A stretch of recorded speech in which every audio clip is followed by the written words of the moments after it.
Hello and welcome to the How Long to Beat podcast.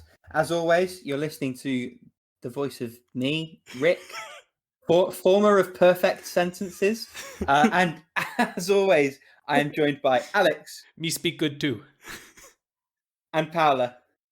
I got nothing. I just wanted some Spanish. I just wanted that capstone. We can start again if you want. No. It's done. This is it. This week it is games. My God, there's so many games this week. Games we've beaten, games we've retired, games we've been playing, and games for which there have been demos in the latest installment of the Steam Next Fest, aka one of the best things Gaben has ever gifted us. So we're just going to bundle through all of those and then get back to one of the final rounds of this run of the newest format of the game everybody loves, which is called How Long to Beat The Game. The game. I still haven't earned that trust back. There was a fear in your eyes, Alex. There will always be. Is he going to do it? Oh, God, not again. Then again, I just kind of always have this general look of fear within me. So, it's all good. Existence is Fair terrifying. enough. Man, yeah. That's it's a hard life to live alive. No, that's shit, but Well, that's fine. That's one of the games you beat this week. Yeah. Yes, I beat Live Alive. Though actually, okay, because we've had guests, I beat this a long time ago now. Yeah. Every game that I beat a long time ago. So, what did I think of it? Give me a second. No, I really enjoyed the game. So, I think the experiment of the multiple different stories was very fun.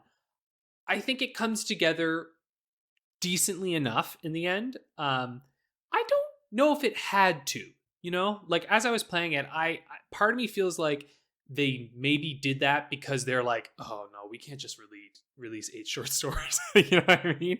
There might have, maybe there was a bit of pressure to kind of culminate it. Then again, I do think that the final chapters conceit is pretty interesting. I used the Earth Master Shifu, which is probably the best one to pick because that dude is fucking unreal.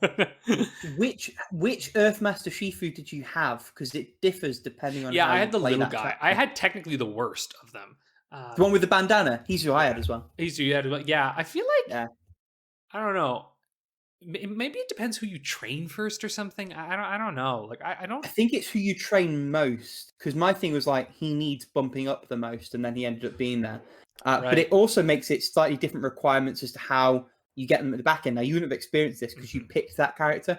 I picked the gunslinger, the Sundown Kid. One, because his top level move, I did a bit of Googling, is just unreal. Okay. And 2, because his requirements are a bit awkward for Shifu.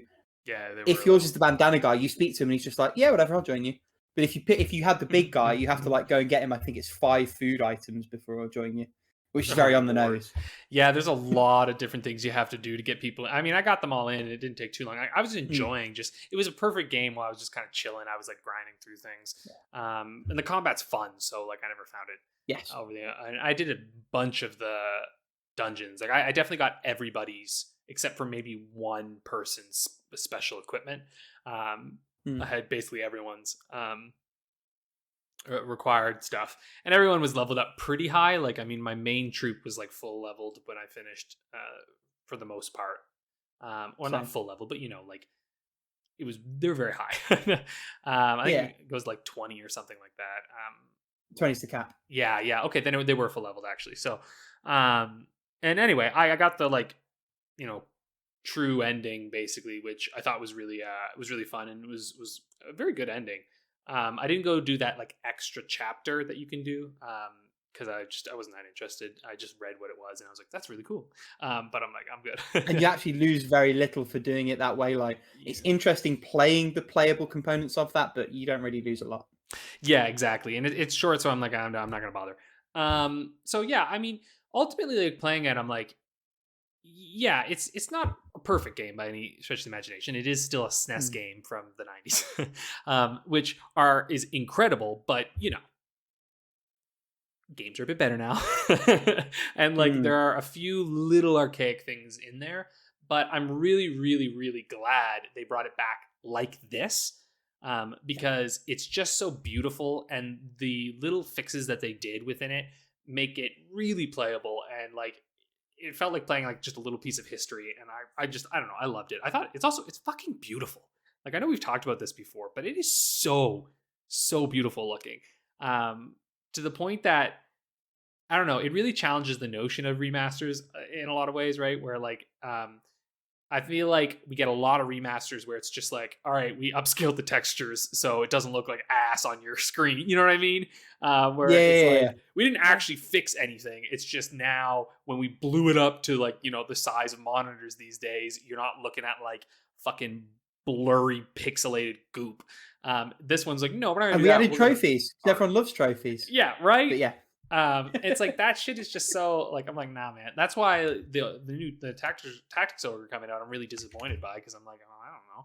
That's just looks like you just did like asset swaps, and you're like, now it looks a little bit better. You're like, no thanks. So I don't know. See. That one looks like a halfway house, but we'll see. But I agree with you. It's a really, really high quality. You can, especially when you look at the SNES sprites versus the sprites you actually get. Like, they redrew that as well, and there's so much work that went into it, and it really does pay off. And I think it, and I do think it pays off, because I think it did fairly well from what I understand. Like, I don't think it, like, I think by their metrics it did decently. From, I don't know, I've seen a lot of people play it, so I'm hoping it did well.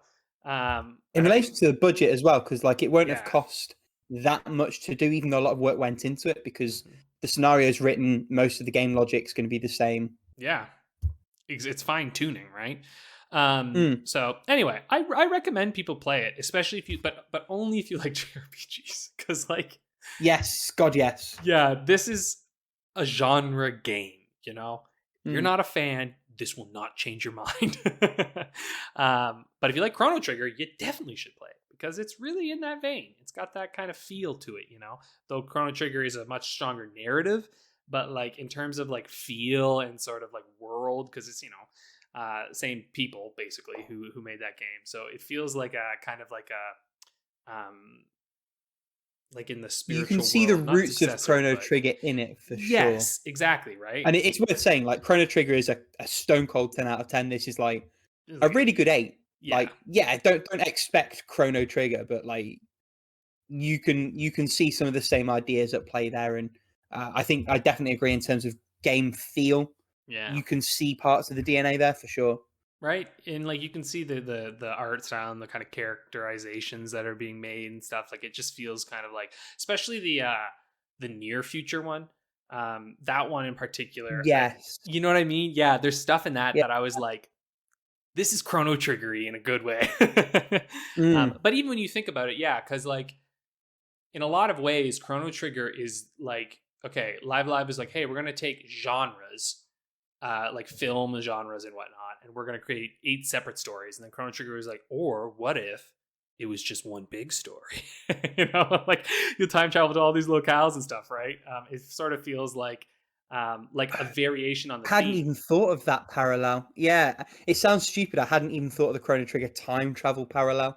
Yeah, until you just said that. That's what it is, right? Like Chrono Trigger is just like Live Alive with one through line to it, and you can see that like the idea is actually maybe stronger as one through line than it is as separate stories. But then it's like Live Alive, I think Chrono Trigger doesn't happen without this game, right? Like you had to experiment, and then that's what made me think of it. Anyway, it's good stuff. Paula, you'll love this when you get around to it. Yes, I can get around it like really soon. I should probably put it like on my wish list for Christmas or something like that. This would be a great holiday game, actually. Yeah. It's very cozy. I just feel like this would be a good Switch game to just play while chilling. I agree. Okay. Other than that, I beat Super Mario Bros. 5, that like Mario Maker World one that the dude did. Mm-hmm.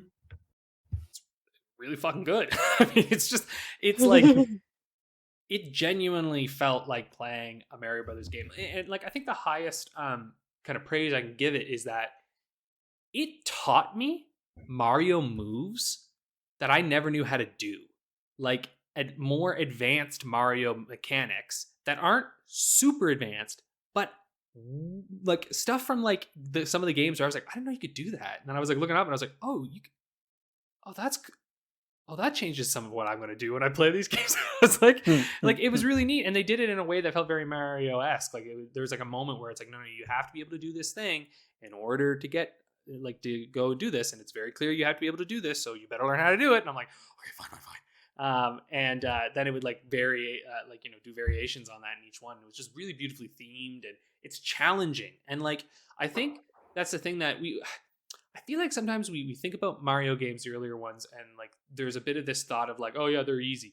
But like, I think they're easy because we played the fucking shit out of them, like you played them to death. They're hard as hell. Like the first Mario Brothers game is a hard game. It's not like it's just like a stroll through the park. Yeah, it's easy once you know all the warp pipes. But when you're trying to like play through the stages, it'll fuck you up sometimes. You have to like actually play it quite a bit and get good at it. And so like I found this one really straddled that line nicely, where it's like it's not that like punishing horrible Mario Maker levels that you go and play where people are just like, you're gonna have to spin jump the entire way through and then drop through this far, like all that weird shit where you're just like, all right, I'm done. I'll watch some dude do this really cool on YouTube, but like this is not fun.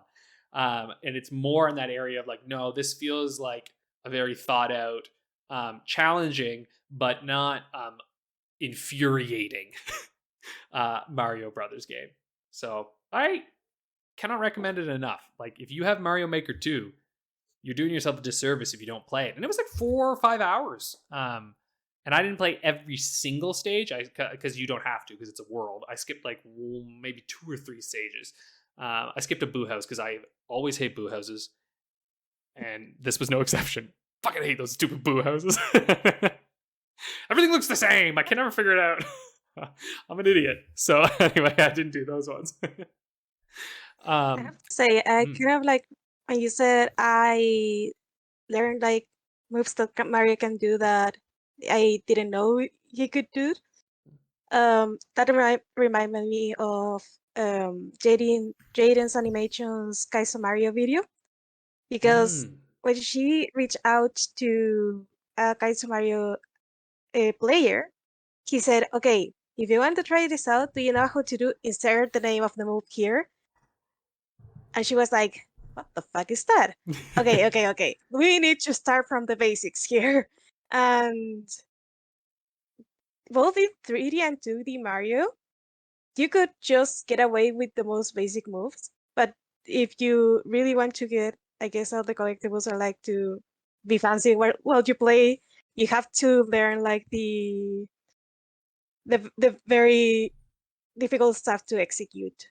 And the games never explicitly teach those to you, right? Like that's the thing that the games just like give you this toolkit, and they're like, eventually, as you fuck around, you're gonna run and do something and go, wait, what the hell was that? How did I do that? And then you keep messing around until you're like, oh, that's how I did that. And now you've got a new tool. And like that's kind of what this game was like as well. Though I have the benefit of, years and years of Mario knowledge. So when I couldn't do something, I was like, wait, how do you execute this? And then it's like, oh, you do this. And I went, oh, okay, great. But then you still have to learn how to do it. Because even if you can read how to do it, but that don't mean you know how to do it. And some of this is age of the manual stuff. Like I know from Mario 64, albeit the DS port, I learned how to triple jump from the manual. And I don't think that's anything that's explicitly described, for example. No, I don't think so. In Super Mario Odyssey, you get like an in-game manual that you can consult, but the game never explicitly No, you nailed it explicitly. How to do any of it. You just have to look at the manual if you want to do something different, or fuck around with it until you get to do something different. And it's like, hey, what was that? Okay, I'm gonna look at the manual. But that's how you do it. Yeah, even the manual doesn't tell you necessarily how to do some moves, right? Because there are certain techniques that are basically just chainings of different moves, right? And so it's like it'll teach you how to do a move, but then it's like, well, we're not going to tell you all the ways that this move can be used in our game, which I think is the best thing, where it's like because then it allows you to do that kind of exploration, right? Because it's not like they'll teach you everything you need, right? What you absolutely need. But not everything that can unlock the game for you. So anyway, I really recommend it. It's just really, really fun and feels like you're playing some kind of, lost Mario game that just combined all the different genres together and to just pure fun. And lastly, I also beat, because I can sort of tell you when I beat this, because I beat it before it left Game Pass. It was going off Game Pass as at well. the beginning of October. There's two kinds of people. You rush to finish it. I bought it on sale on Switch. There you go. So Yeah, I'm gonna get to eventually. I just finished. Well, because I saw the thing and I was like, I could beat that shit in a couple days. And I beat that shit in a couple days, and I got the true ending, so I really beat that game. This game is great. Okay. How do I describe Unsighted? So like it's a Zelda game, I would say, Metroidvania-ish, I suppose, but more Zelda-y, where you play as this robot, and in this world, you're all powered by this kind of crystal, but something has come and is like obscuring the crystal. And you wake up, you're like, oh, you don't remember who you are. And all your robot friends, your time is counting down. And the kind of conceit of this game is that you get materials that you can increase your time or your friend's time, but you can never save them all. Ish. But like you don't have enough, right, to save all of them. So some of them are going to go unsighted, and unsighted is when they basically turn into rabid machines that you got to kill. So you're like running around, and every enemy you fight is basically a robot who went unsighted. Big open world. It's got like 3 big levels, big open map that like connects in interesting ways as you play along. It's kind of it's 2D, but it's kind of that top-down perspective. Lots of different weapons that you can unlock, lots of different gadgets that you'll get. I think it's really good on PC. I'm sure it's great on Switch as well. The reason I liked it a lot on PC is just because it has that kind of like twin sticky aiming almost, where like your melee combat and your shooting and whatnot is like a cone, and that's like tied to the reticle. And so I found, because I did actually try this and I retired it originally when I played it on Xbox, I found personally that it was a little, it just felt sluggish to me using a control stick analog, because you're kind of moving it around, right? And like I just found it wasn't super, super precise, and there are some precise movements that you have to do because you do platforming with those controllers. It likely won't bother most people. Right? Like if you're used to that kind of control scheme, you'll be totally fine.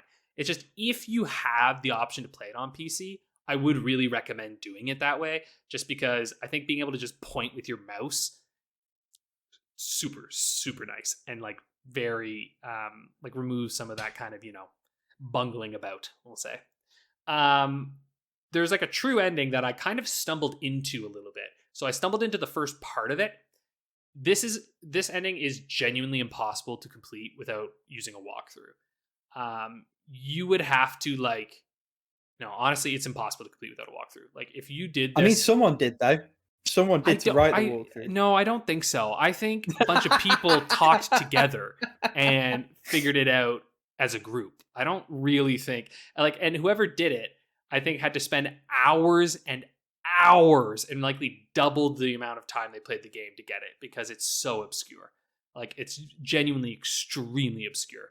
And if you play it, you'll know what I mean. And I also think it's the worst ending, because it's technically the good ending, but I feel like this ending, and I'm absolutely no spoilers within this, because I know you want to play this and others want to as well. It extremely undermines the mechanics of the game. And so I was like, oh, yay, okay, I got this, but I also feel like it's kind of cheap. And it actually made me, so I was like, late last night, I was just lying in bed thinking about this, being like, having like this like internal debate with myself over like, so, you have this really hard secret ending, right? That's tough to find. But it's also clearly the best ending. And yet, it goes against the mechanics of your game and makes stuff sort of feel a little cheap. Is it better to just not have that in your game and just stick to your guns? Because ultimately you could argue like, well, okay, but it's a secret ending. It's like, yeah, but is it a secret ending? Because in a modern age, is it really secret? Because the minute you look up anything about the game, it'll say secret ending right away. Like no matter, I looked up innocuous shit. Like I was just trying to figure out the location of like a little crafting thing I needed, and I saw a note about a secret ending. You know what I mean? Like I'm like, okay, well now I know. And so it's like, how secret is it really, right? And then it's going to become like the gaming community sort of canon of the game a little bit. I don't know. It was just making me think about the kind of like the meta-ness of endings and of games at this point. And yeah, it rubbed me a little bit the wrong way, I think. I still think this game is like incredible. Like it's like a 9 out of 10 and like leaning closer to 10 than 8 because it's very, very good and very fun. But I don't know. I just don't know how I feel about that secret end kind of thing. Lots of fun mysteries in the game, but anyway. That's Unsighted. I'll be looking forward to see what you think of it when you play it eventually, Rick. I think you'll really dig this game, actually. It's very I think it's very up your alley. And that was definitely the thinking when it was like, well, I can rush to finish it, or it's currently a third off on Switch. And I quite like the idea of playing it on a handheld rather than being tethered to a screen. So that was the rationale there. Segue into a game that I don't know how to feel about and that you've also played.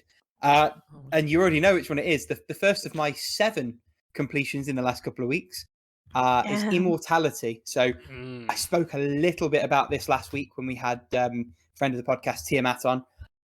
Yeah, I still don't know how I feel about it. Kinda hate it. Really? Kinda hate it a lot. Yeah, I like a lot of the themes.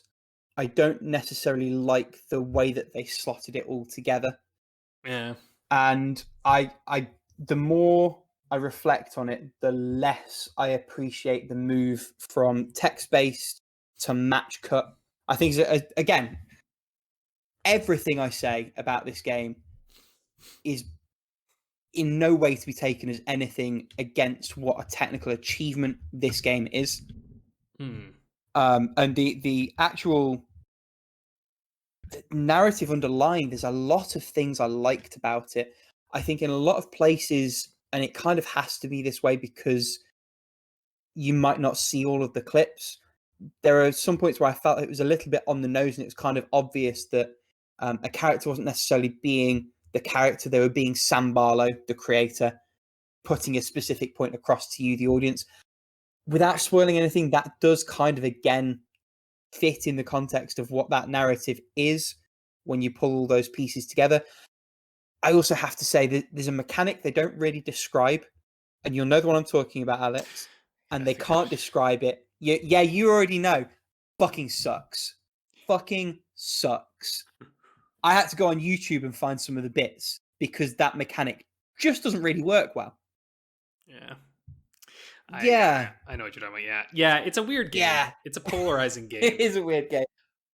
Which is why I almost lean it towards it's more art piece than game in a lot of ways, because I think that's fair. I had that thought. Yeah, like if this was like an art installation somewhere, I would buy it. You know, I'd be like, oh yeah, this makes sense. This is like totally an art type of installation thing, right? Where it's like a unique sort of experience. 4-hour slot and come and sit and do it. Yeah, and I actually think that works a little bit better if you could take away the pressure of wanting to see all the clips. Because again, this isn't really a spoiler. It's the same as Sam Barlow's previous 2 games, where you can hit the ending and clear credits long before you actually see even close to all of the footage that's there.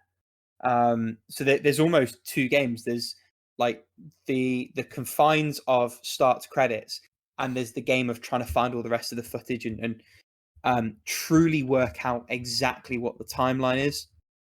I think you put this in an installation, that second one disappears. I think it's a much stronger overall impression that it makes. Exactly. But also, I think so I remember when we talked about it, when you said you beat it, you were, not when you said you beat it, so I don't believe you, but like when you'd beaten it. I got you. You fucking liar. Yeah. When you played it and completed it, you said, I pretty much worked out what happened long before I got there. For me, it took me watching almost all the footage and thinking about it a little bit and then Googling it to really truly work out what has actually happened there. Not that I couldn't follow the narrative, but there were some pieces that just didn't fit. Particularly, and again, without spoiling anything, fitting what had happened in the time between the second and the third film. and the way that a specific character gets from that second film to that third film. Yeah. And I there's quite a few instances, I think that's the most egregious example, where the game's internal consistency is contorted to fit where the creator wants the pieces to be by that third film. It's such a difficult one to talk about without fucking spoiling it. Paula, you need to play this so that we can spoiler cast this. You do. Okie I think people should. I think people should experience it. I think Game Pass or Netflix, where you don't have to like put an entry fee down, is absolutely the way, because I think this is a real Marmite experience. I think it's far more divisive than I expected it to be going in, and there are elements I liked, but I actually, on the whole, don't think I liked the package. Which isn't where I expected to be, because I liked both of his previous games, Her Story especially, but I liked them both.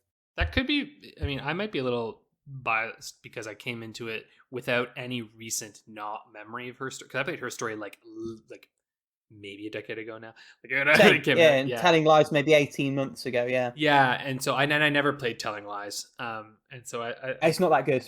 I'd skip it, honestly. Like, it's fine, but yeah. You know, it's interesting because Writing on Games is a good video about Immortality, where he talks about how, and I think this is my case, where I enjoyed the narrative I constructed significantly more than what the game was actually trying to say. Because when I went and read the synopsis, I was like, excuse me, what? Like, I had the general thing correct, but when I was reading the details, I went, okay, that's dumb. I was like, no, I don't like that at all. And to be fair, you never have to know that synopsis, right? Like, I just looked that up on my own. It's not, they don't try to give that to you in the game. If they did, I would have lost my mind. I would have been like, this is trash. But this is a game where I do think your enjoyment, and this is also the problem, because there is no way at all to control how the narrative gets unraveled by the player. So I quite think that quite literally everyone's going to have a very different experience with this game, which I know we say often with games, but for most games, the experience is similar enough, you know? And this one, I'm like, I really don't think so. I think it's going to be quite vastly different experience depending on what kind of grabs your interest in it. So, yeah. And it's worth saying, and I think I touched on this last week, I think this really stretches the limits of what an FMV game can do in that sense, because I actually don't think the setup really serves the overall narrative. I think it's a really clever way of framing the timeline. And I think the three films in connection, there's a lot of interesting points in the way that all ties together. But I actually think in terms of the story and also the message to a certain extent that he wants to get across, I don't think it works. I just don't think it works. Yeah. But yeah, that's Immortality. If you have Game Pass or Netflix, I do think it's worth setting a few hours aside to try. I would maybe temper your expectations a touch. I think that's where I ultimately fall on that one. But I wouldn't call it trash. What I would call trash is Trash Quest, because that's its name. This game's lovely. It's Paula's cringing, and that's totally fine. Not my finest work. Not my finest work. Trash Quest is great, especially like on the deep discount that it so regularly goes for. It's like an hour or less of really, really solid single map, single spawn point Metroidvania. Focus more on the platforming than on the combat, although there are boss battles. I think the combat is the weaker part of the game. The platforming challenges I did really, really enjoy. The visuals are fine. It's monochromatic. It does, a good job within that limitation. Mechanics all felt strong. There's a little bit of a learning curve with some of the movement stuff, but not in a way that's negative, in a way that it's just a little bit different. I get it on sale. I think it's really, really worth playing. I don't really want to say too much. The one thing I do want to reiterate, and again, we talked about this last week, there is like a bonus zone that opens up after you complete the main campaign. And if it weren't for Tiamat highlighting it to me, I would have completely missed it. It's like a much harder zone, punctuated by a boss rush. I played all the extra zone stuff. I did not play the boss rush because fuck boss rushes. They're lazy. and they're not actually that fun. Next one I played, this is a free narrative experience come audiobook called Dagon by H.P. Lovecraft, and it is a verbatim retelling of that short story with visuals. You don't move around, you sort of advance the plot. It's like a digital picture book almost.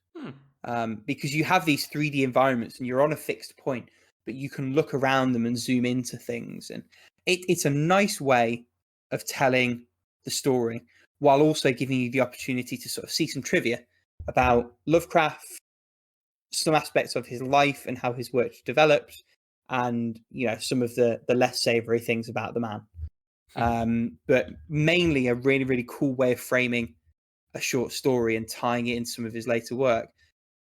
Really good way to spend half an hour, especially in this, the spookiest of seasons. And for the price, you can't complain. I also beat Deadpool, which I've been playing for a while. As a package, this is wonderful. Even as a second playthrough, already remembering or knowing a lot of the jokes and the plot beats, I had a blast playing this again. The combat is actually surprisingly varied because it gives you a lot of tools and some genuinely quite challenging enemies and enemy configurations with which to use them. So you have, as a starting point, katanas and dual pistols. You can unlock 3 additional ranged weapons and 3 additional melee weapons. The points you get to do that are entirely based on your ability to string and maintain combos, and also pick up the odd collectible around the world. But the real way of getting all of the points is by stringing together really, really good combos. And so there's a real tangible sense of reward to actually trying to be smart about the combat. The upgrade trees are meaningful, both in terms of damage output and in terms of actually giving you new abilities and things to do within the combat space. The jokes all land. High Moon got it. They really, really understood the character. They understood what makes him tick and what's funny about him.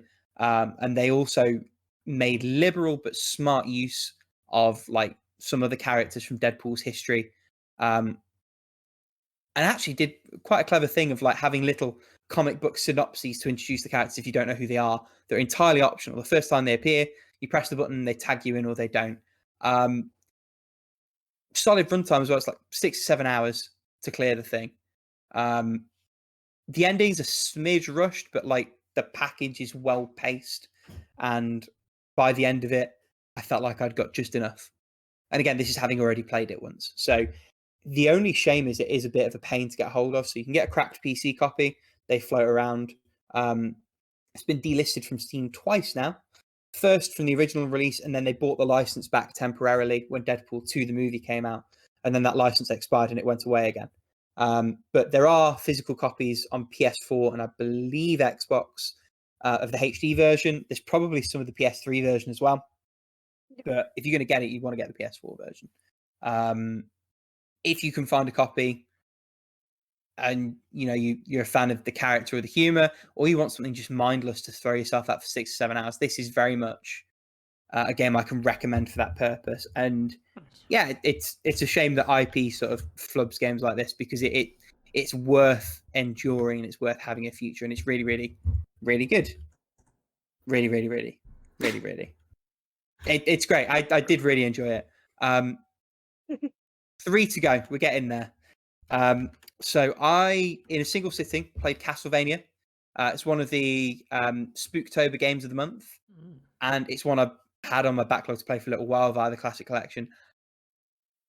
I abused the fuck out of save states for this. You game. have I have to. no shame. I have no shame in admitting it.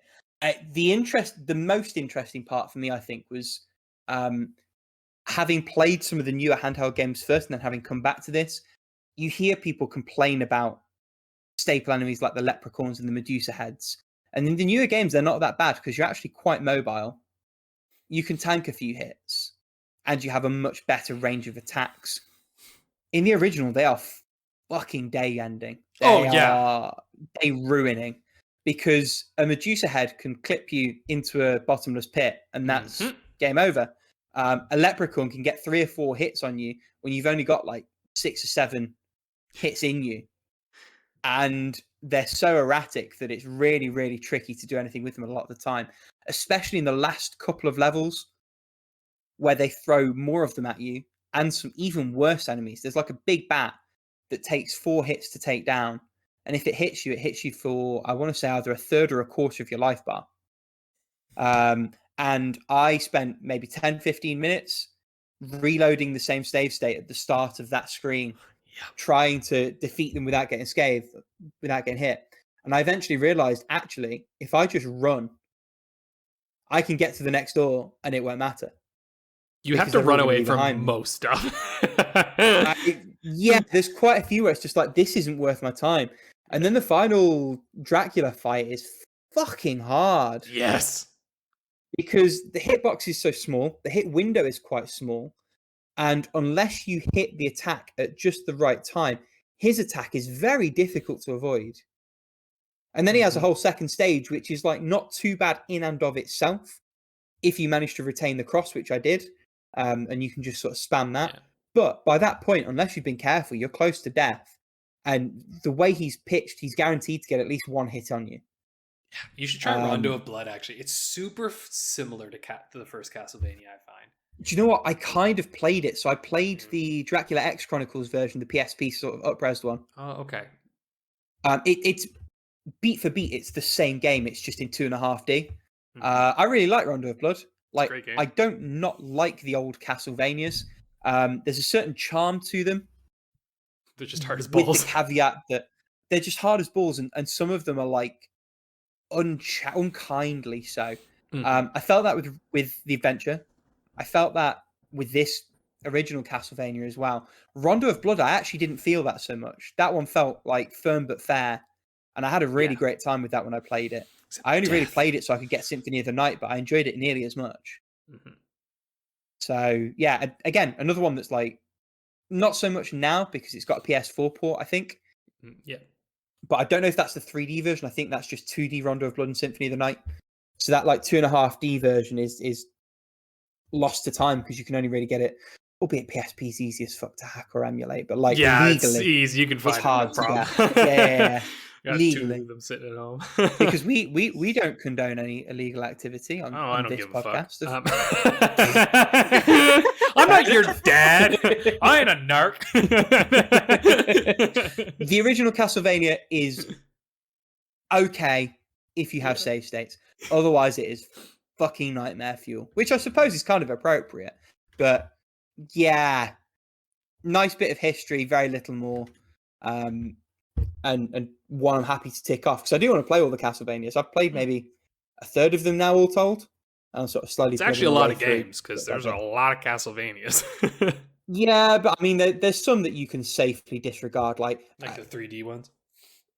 Well, like Castlevania Judgment, the Wii fighting one-on-one game that inexplicably got made. Yeah. I think that's Metacritic's like 28 or something horrible like that. It did not score well. Anyway, I beat Luigi's Mansion 2. Nice. Somewhat out of obligation. I actually do. By the time I got to World 4, I was kind of done with it. I mentioned this on the Discord earlier today because I beat it late last night. I initially was very positive about the level-based structure. So it's not really a spoiler. There's 5 different mansions, each one split up into different stages.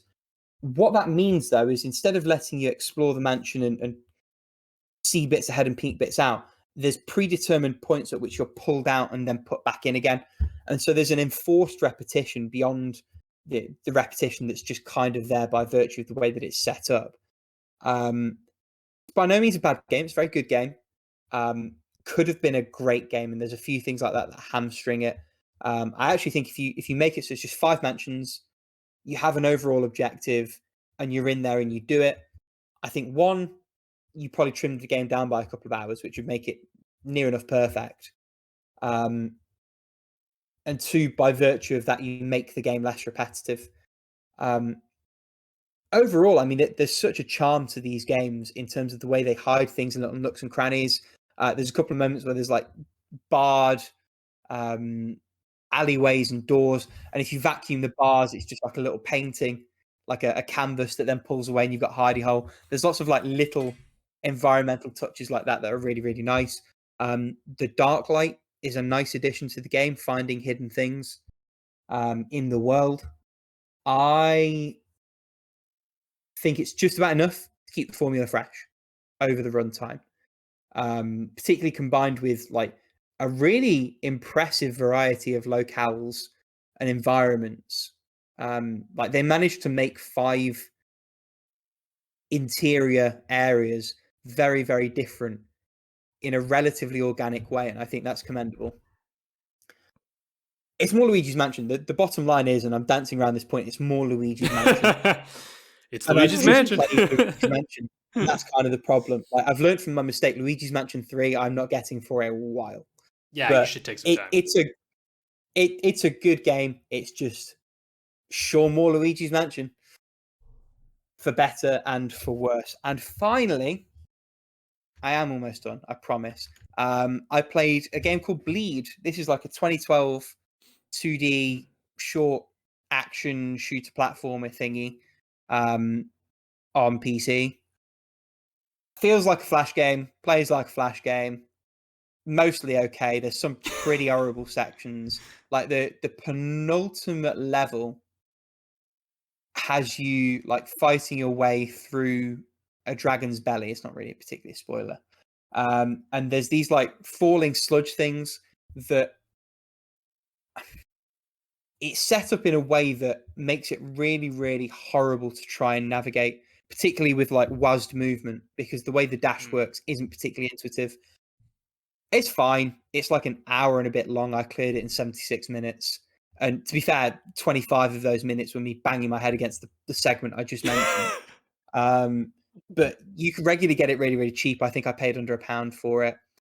If that's the kind of experience you're hankering for, like it does the job, it's nothing to write home about. And I wouldn't particularly recommend it per se. Yeah. I no longer have it installed on my computer and I no longer have it on my backlog. And I see that in some ways as a win. It's by no means bad. It's just utterly meh. Yeah, not. It's fine. It's utterly forgettable. Yeah, which is why I'm struggling with words. Let's go with forgettable. Right. Well, that's all my playthroughs. Let me give my voice a breath. Alex, Paula, you haven't played anything. You haven't beaten anything, rather. You haven't retired anything. So we're not ignoring you. You just didn't do the requisite amount of work to beat. Oh my god!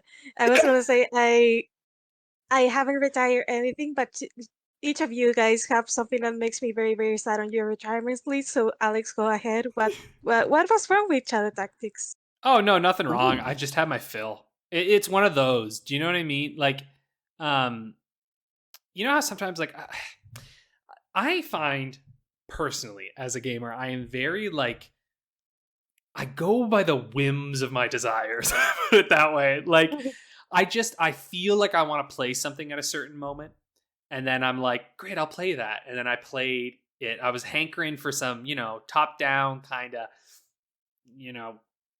tacticsy kind of gameplay. And then I beat a bunch of missions. And then, I sat there and I realized these missions are only going to get harder. Like it's not getting easier from here. And that last mission I played was really took a long time and was pretty tough. And I was like, I think I'm done. Oh yeah, I don't know. You can call me chicken all you want, man. I got no pride. So I was just like, I think I'm good. I would call this is one of those soft retirements though, because like I can see myself coming back to it at some point. Like I don't feel like it's like gone forever, but it's just like I'll have to be in that mood again to really want to like take on more of it. And the nice thing with this game is that I don't personally feel like going away from it for a long time is going to be a bad thing. Because like mechanically, once you sort of know how it plays, it's not that difficult to get back into, So I was just kind of like, I think I'm good for now on this one. I don't know what it is. I just couldn't bring myself to start playing it. Maybe also because spooky season hit. Now I was in like, I'm in spooky mode instead. But yeah, So that's that. And then honestly, Disco Elysium as well. I realized I don't know what the fuck it is with this game, man. I know it's great. I know it's one of the best things ever made. I get that it is an intellectual masterpiece. But fuck, man, sometimes you just don't want to read War and Peace, you know? Like, sometimes you just want fucking, I don't know, fucking Star Wars books or some shit, right? You just want something that's not hard to digest. Disco Elysium is a lot. It's reading a fucking novel. And the problem is that I'm already reading a novel on my 3DS, so I didn't have time for that. I was like, I don't want to sit down and do that.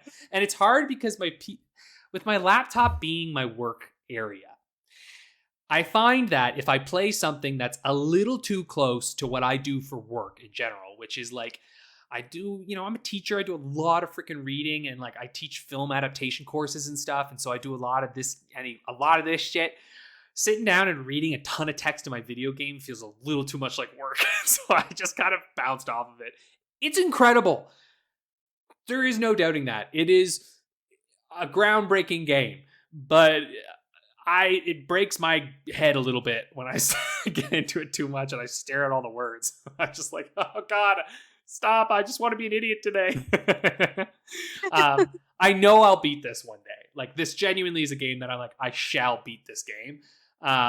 It's just, I need it to be on like a holiday. That's what I need for this. I need to be on a work holiday so that I can just chill out and play this game.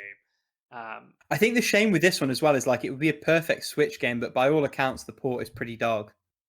Yeah, I think, well, see, here's what I think. I don't think that the port is so bad. It's just that, like, I don't think this is a fucking PC game. All its UI is meant for PC. I tried playing on Xbox. It doesn't make any sense. There's so much text. And so you're like, oh, what? Do I have to like blow the text up to like 600 size? You know what I mean? Like, I'm not that old yet, but I'm like, I'm still having a hard time seeing this fucking text. Like, this is a thing that you're meant to have on a computer screen in front of you, and a decent size. I take the point. Yeah, you know what I mean? I actually don't think this is a good Switch game, honestly, because this is not a game that you should be dipping into for a a few hours. If you could curl up with this, you didn't have to be sat at a screen. That's what I mean. Yeah, I doubly so for yourself, because it means you get away from the workspace. Which I have to say, when you're like, if it's a little bit too close to my job, like in this instance, my head went waking up from drunken stupor trying to work out what you were doing. No, I mean, I don't even drink, so I can't take that. I'm a nerd in that regard. But anyway, Disco Elysium is incredible, but I'm done. One that I retired because I was just like, no, I'm fucking done, is Monster Hunter Stories 2 Wings of Ruin. I have now decided, fuck Monster Hunter. I'm not its target. Wow, okay. Not because it's bad. It is not. I'm not its target area. I can't get into it. I have too many nerdy things that I love already, and I can't add this one to it. I'm sorry. It's just like, when you have a maximum quota of like worlds and mechanics and things that you can put into your little brain. And Monster Hunter is too big, which is a good thing, because if you love Monster Hunter, there's so much to love. It has so many detailed mechanics. It has cool monsters. It's gorgeous. It's neat. The story in this is fucking stupid. There's no story. I take back any insult I gave to Pokemon, because I don't know. I've seen some people say like, oh yeah, it's like grown-up Pokemon. And I was like, this game's for 5-year-olds. Like, I'm just like, I'm sorry. The story in this game is so stupid. They do this fucking thing. I'm like, okay, is this what's happening? Because the characters, to like greet each other, will like grab the faces of another person, and your main character doesn't make noises, which is fucking terrifying already. I still find Voice's protagonist to be horrifying, especially if you aren't in their perspective. He'll just grab a person's face and go like, and just like rub the fucking face, and it is so disconcerting because they'll do it for like 30 seconds with just nothing, no dialogue, and you're like, the fuck is this? Because like, look, I get they're trying to maybe do like oh, this is like a culture thing on this place, and you're like, okay, but why did you have to do it so weirdly? Like, you could have made it like the other person does it to them at the same time, you know what I mean? Like a greeting, like a hug, or like a handshake where you like touch each other. But no, it's just like one person going And they make that sound, by the way. Like, I'm not exaggerating. Oh, God. They go, oh, like this. And I'm like, stop it. I feel assaulted. I'm just like, I don't like this at all. And like, the story is just, okay, all it is like, oh, God. So you're like a hunter, and I guess you have the grandpa. And I don't think actually now that the grandpa they're talking about, Red or whatever, I don't think he's from the first game. I think this is some random dude. Because looking at the character model, I was like, that doesn't look like what I think I saw from the first game. So I'm like, so is this just some random dude that I'm getting flashbacks of? Anyway, the story is just like, actually, can you take a guess? What do you think is one of the main story points in this Monster Hunter game? What do you think most quests revolve around? I feel like you're baiting me into say hunting monsters. Exactly. Every single fucking mission is, there's a monster on the roost. And you're like, okay, what do you want me to do? Kill it! And you're like, okay. And they have to make this thing up because the game is about a place that is like friends with monsters. So in order for the whole game to work, there has to be some shit going on with the monsters, which like is stupid. Frankly, it's like, why don't you just make it that they like to tame monsters as well, but that they know that monsters are scary, so you just fight them anyway. But it's just every single quest, unless it's a fetch quest, is, we'll go to this new area. Okay, here's a vague location. Run around a little bit. It's going to be hard to find because we're not going to mark it on your map for some reason. And you're like, why wouldn't you mark it on the map?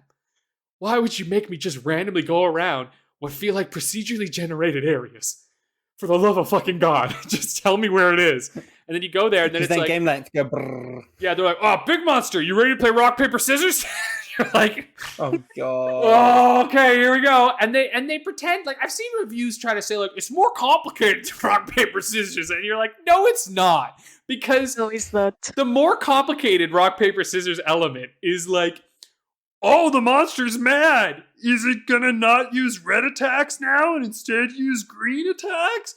Oh, who knows? And you're like, oh my God. I started to go crazy. I was like, this is fucking stupid. This game is stupid. I hate Is this the game. monster also a character from the Goonies? Yes. He's like, I don't know. And then you're like, and then you break parts, and you're like, oh, you broke his tail. Good job. And you're like, okay, whatever. I got tail parts. And then it's like, okay, go make new armor. And you're like, all right, time to make new armor. And it's like, good job. You got armor now. You want a new weapon? Okie dokie. And then I can't deal with it. Stop. No.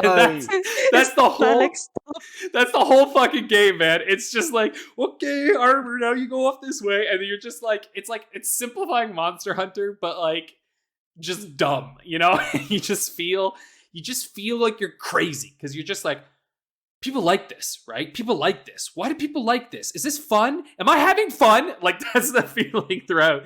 And like, oh God. And then there's like a quest board, but half the fucking quest board is just like, go get 10 raw meat. And you're like, okay, good job. I'll give you cooked meat now. And you're like, great. What do I use it for? Heal yourself. Why? I'm never going to need this in battle. I barely ever am dead in battle. I just have potions. Why are you giving me so many fucking items? Because you get all these items, right? But it's like, you don't fucking need any of these fucking items, man. Unless you're a psychopath who's going to go and do the fucking, like, you know, fucking extra boss mission things. But the problem is that if you're doing that in Monster Hunter, right? Those special fights, you're not leveling your fucking character up. You're like choosing armor and you're like deciding how you're going to go fight that monster, right? Which is fun and that's really cool. And that's like what people really love about Monster Hunter. But in this one, it's like, oh, optional monsters. But here's the deal. You don't have to prepare. You just have to level the fuck up and then go fight the thing. You don't need all these extra items. I want to kill myself. It's just like losing my mind with this game so much. So I take everything back. Pokemon is very fun. And it's not rock, paper, scissors at the very least. That's all I have to say. For those of you just tuning in, you're listening to the How Long to Descend into Madness podcast. That's how I feel. I was going nuts, man. I don't know. Don't play it. Paula, you're not going to play it, right? Gonna play it. I have some curiosity about it, but once you describe everything to me, I was like, yeah, I won't touch this with a 10 Right. foot pole. And look, here's the deal. I could have forgiven almost all of it if the story was good, honestly. If there was an interesting, compelling story within it, I would have been like, sure. But the story is just leave your village. Now you're in a new village. You're going to do some tests, and we're going to give you a dragon at some point. And if the story kicks off after that, I'm sorry, but 10 motherfucking hours into your goddamn game, it's too late for me. Like, get me a little hooked before then, please. So yeah, that's I'm done. Rick, you talk about games now. Paula, which one of my retirements disappoints you the most? Oh, I'm guessing. I mean, one of them makes sense because you never finish puzzle games, but the other one That'd was be Railbound for people listening at home. I don't need to elaborate further. It's great. You're right. I just don't finish puzzle games. As you were. The other one would be Age of Empires, so go with that. Yeah, it's just not my speed. Like, I played the tutorial battle and I remembered it all from playing Age of Empires 2. And it all works. Like, there's nothing functionally wrong with it. I was just bored senseless. And yeah, I get that it's like a disgustingly easy battle to teach you the mechanics, but I could already see that I was going to be bored senseless and fighting for my life, trying to be bored senseless quickly enough to compete. Just not my speed. It's not what I want to be doing with my time. I gave it an honest try. I went in with an open mind. By the end of that mission, that openness had evaporated, unfortunately. That's all we can ask for. Yeah, is what it is. Wait, sorry, go on. So we won't have a oh my god, playthrough episode of Age of Empires 4 with all the crew. Oh, we should anyway. Or if we do, I'm gonna be horribly bad. I'm not opposed to doing that. I won't be much as long better as we all because know it's been what's ages. gonna happen. Yeah. Ages of Empires. Oh, God very damn it. good. God damn it. I like that. I'm rubbing off on you, Paula. It's not really good, but I like it. What about this Void Bastards? I've heard this name before, and I'm like, what is this game? Yeah, so it's a procedural roguelike first-person shooter survival game. So you are a prisoner in a universe with self-shading and a weirdly Monty Python-esque sense of humor, who has been like sludged back to life by the company who owns your corpse to go and reclaim some item in like a missing vessel. The gameplay revolves around you moving on like a star map, managing resources, and then going onto ships, collecting what you can, and then leaving before your oxygen runs out, or you die, or something catastrophic happens to the ship. The gunplay is not great. For all of the procedural generation, every ship feels the same. The loop is quite repetitive. I felt like I'd seen everything there was to see by the time my first character expired, and I wasn't particularly enthusiastic about playing more. I love the art style. I liked the premise. I'm a fan of the sense of humor. I think the humor was pretty good, actually. Got a couple of chuckles at me from the time I was playing. But the core gameplay loop I found relatively dull. And like I said, the shooting doesn't feel quite right. Mechanically, there was something about it, and this could just be me. There was something about it that felt a little bit off. Just wasn't feeling it. This one I might give another try another time. I think I'm telling myself that more than anything, but it's not inherently bad, and it's been given away in various places. So I played for free. I'd gotten it through the Amazon Games platform if you have like an Amazon Prime or a Twitch subscription. And if you happen to have it in your library from that, it's worth a go. It's not a big install. There's probably like a group of people for whom those genre categories are more resonant that might jive with it much more than I did. Didn't really move the needle for me, unfortunately. And then my other two retirements were hardcore Uprising Uprising, which is like a spiritual successor to stroke prequel to the Contra series. This game is unfathomably difficult, cruel and punishing, and kind of fun to play, but just very, very frustrating. And I wasn't feeling this one either. The art style is lovely. It's like 2D, but with hand-drawn character models. Controls well, animates well. The sound design's pretty good. It is just real old school design sensibilities, and it's fucking hard. And at the time I started playing it, like, I was in bed recovering, and I wasn't particularly feeling that kind of experience. Fair. Probably won't come back to this one. I think it's one of those where it's not worth the lost opportunity cost for the amount of time it would take to get good enough to beat it. Yeah. And the last one, and I kind of was expecting something from either of you. I don't know why, but it's just not worth it. And the last one I retired this today, and this also wasn't worth it. Magrunner Dark Pulse. This is What If Portal, but magnets, and also not nearly as good polish. I played the opening 10 minutes, played a couple of puzzles. It's like, cool. No, thank you. It's worth saying as well, this is a game from the PS3 era that somehow manages to stutter on a relatively modern laptop on medium settings. It's not a well-optimized PC port. Functionally, it's okay. They clearly tried to give it a bit more of a story. I did not find anything compelling about the story. I have to say, it did make me laugh. The mentor character says to you almost immediately, the framing of this game is there's this genius scientist type who's developing some tech, and they've opened a competition for like the best of the best to come and see who's best at using this technology. And your character's one of those people. His mentor's like speaking to him through like a private comms link, and he goes, I don't know how good my security will be while you're in here. I'm going to save the talking for when you're in elevators between floors. So, oh, fucking come on. It's funny. Don't lie to me, game. So, yeah, I wasn't super impressed by that. It's not my vibe. It's a puzzle game, so it was never quite going to work. And also not a great one at that, like utterly forgettable. But again, no loss because I got it free on GOG. So well, wouldn't if you have it free, I wouldn't even recommend it though. I'd say go and play Portal again. Yeah.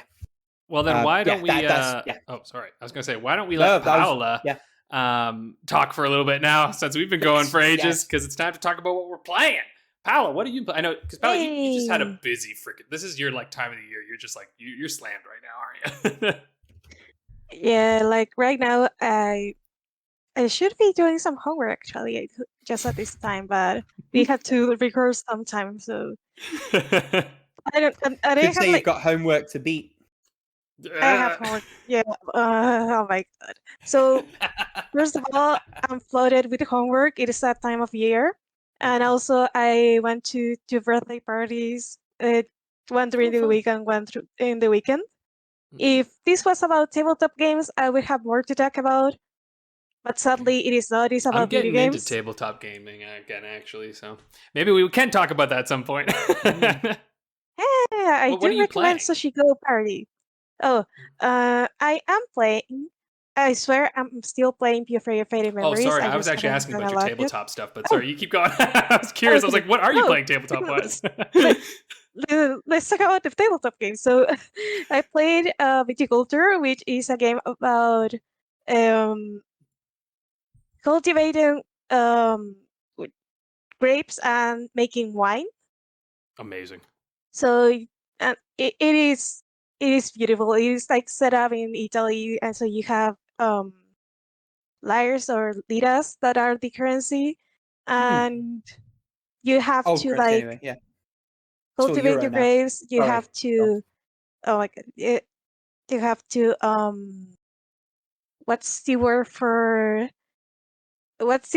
this? Oh my god. the word you use when you take the fruit out of the plant. Pick. Harvest. Harvest. That's the word. Thank you. Yeah, you have to harvest your grapes, and then you have to make the grapes, and you have to sell the wine to get like victory points. And the first one to get to, I think it was 20 victory points at the end of the year, because the rounds are set up as years, where you first have summer, and you can then cultivate your grapes and do other like tourist-oriented stuff and build buildings and stuff like that. And then you have the autumn, where you draw some cards for the winter, and then you have the winter, where you harvest and make your wines and nice. overall like just try to get ahead in the game. And it is quite fun. What was the name of the game again? I kind of missed the title at the beginning. It is viticulture. I'll write it on. Yeah, write it down for me. Viticulture. That's neat. Yeah, I've been getting obsessed with the Middle Earth strategy battle game again, and I'm just like, fuck, I'm getting back into my nerd shit again. I can recommend a couple. Like, we have quite a number of games, tabletop games here, because you just love them. Nice. I also played. I feel like cheating with talking about the tabletop games, but okay. I also played what's the games, game? right? Sushi Go Party. Oh, Sushi Go. Sushi Go, yeah. That's a good game. And it is amazing because it is a very fast game, to be fair. Mm-hmm. And the thing about it is that each player draws a number of cards depending on the number of players, and you have to pick a sushi card and reveal it at the end of the turn, and you have to give your hand to the other player and have the other player at your left give you their hand and pick another card. And you go that way, like in a conveyor belt, a sushi conveyor belt, picking like the plates you want from a group of plates to get as many points as possible. Nice. There are some cards that, depending on which menu you're playing, some cards will give you points based on the number of cards you collected, or only if you have like 3 or 2 cards collected. And some will be like, okay, if you pick 2, you get more points, but if you pick 3, you get 0 points. Or like, if you are the player with the least amount of this type of card, you will get less points, like subtracted points from your total. Mm. So you have to pick very smartly, because you could end up with a lot of unfinished stuff, or like you could be tricked into drawing that last card that will give you like minus points. It's a deceptively simple game, but it's quite fun. Yeah. And most of these games you can play online too. You have to have a good memory too. Yeah, on Tabletop Simulator especially. Yeah. And yeah. And the other one that I've been playing a lot of, which is more of a TCG rather than a tabletop per se, is Mitos y Leyendas, or Myths and Legends in English, which is a Chilean trading card game. And the objective of the game is to make the opponent lose all their cards from the deck. But at the same time, you have to draw cards from the deck to set up your table and set up your game. And in the edition that we're playing, that is first block, there are 5 types of cards that are allies, that are the cards that usually deal damage. Weapons, which you can equip your allies with. Talismans, which are like, you play them and then you discard them. They are like one play kind of cards. And you have what's the name of this? Totems, that will stay there until your opponent destroys them, which is very rare in the format we're playing. And you have goals, which some have abilities, some do not have abilities, but you use them to pay for the other cards. And it is quite fun because you can build your deck however you want, as long as you stay within the rules that are, okay, you have to be like 50, you have to have 50 cards exactly. And there are cards that are like regulated in tournaments. In the group, you have like a couple of banned cards because they're like, no, we don't play that here. This is a Crystal household. We don't do that here. So is this game like Magic the Gathering for South America? Because like this is what it feels like you're just describing a little bit. You could say it is like Magic the Gathering in a lot of because it sounds like it's popular as shit down there, isn't it? It is very popular in Chile. First of all, because it is a lot cheaper than Magic the Gathering and Pokemon. Like one booster pack with 10 cards would cost you, let's say, $1.50 here for Myths and Legends. One Magic the Gathering booster pack will cost you thrice as much. Yeah, no thanks. Thanks. And since we decided what to play as a group, this is like the best idea we've ever had because it is quite accessible. We have a format where you can only choose pick one of the races and have a free support. So all your allies have to be the same race, which there are like 12 of them. So I'm not gonna name them all here. And yeah, that's the game. You have to destroy the other player's deck, and finally you win. And hopefully they don't have anything to destroy your allies or talismans or whatever. Now with the video games, I swear I'm still playing Pure Faded Memories. I swear I'm still playing The Legend of Zelda: A Link to the Past. I haven't done anything like noteworthy to say here. The one game that I've been playing a lot of is Guardian Tales for Android, and I have to say, Llamo Bonito, the Pretty Master, I think his name is Garam, has come home forcefully because the banner was over, or is almost over, and I have like no wishes left. So at the end, I just bought him with the tickets you get from like making the wishes pretty much. And I unlock quite a lot of stuff. I had to open the game because I don't know the name of most of the stuff.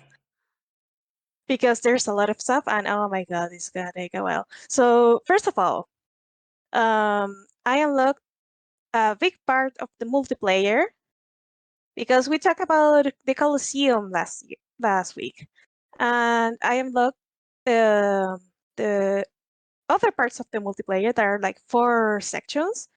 One of them, I don't remember the name of it, but you have a team of 3, counting yourself, and you have to control the center of an area for a set amount of time, and the team that does it wins pretty much. And you can like die and respawn an infinite amount of times, but you don't want to die. You want to control the area. And you have the co-op play where you play with a team of 4 players in total, and you have to clear a level. And those are like pretty difficult if you don't know what you're doing, or if you don't have like any healers in your party, because you don't have any way to heal your units as you have like in single player. And there's the arena where you play one-on-one with another player, it says real-time battle with other players. I haven't tried this because, oh my god, are you kidding me? This thing is rarely open and it is open now. And then you have the co-op defense, that is a monster defense with 4 players as a team, which I haven't tried out yet because each time I enter the game, it is closed, and these modes have like a schedule where you can play. So I guess it is so you don't kill the server by having all the players play all the modes at the same time. So the modes kind of take turns in that regard. And finally, you have I also unlocked the Horizon, which I haven't tried yet. You have a monotype team to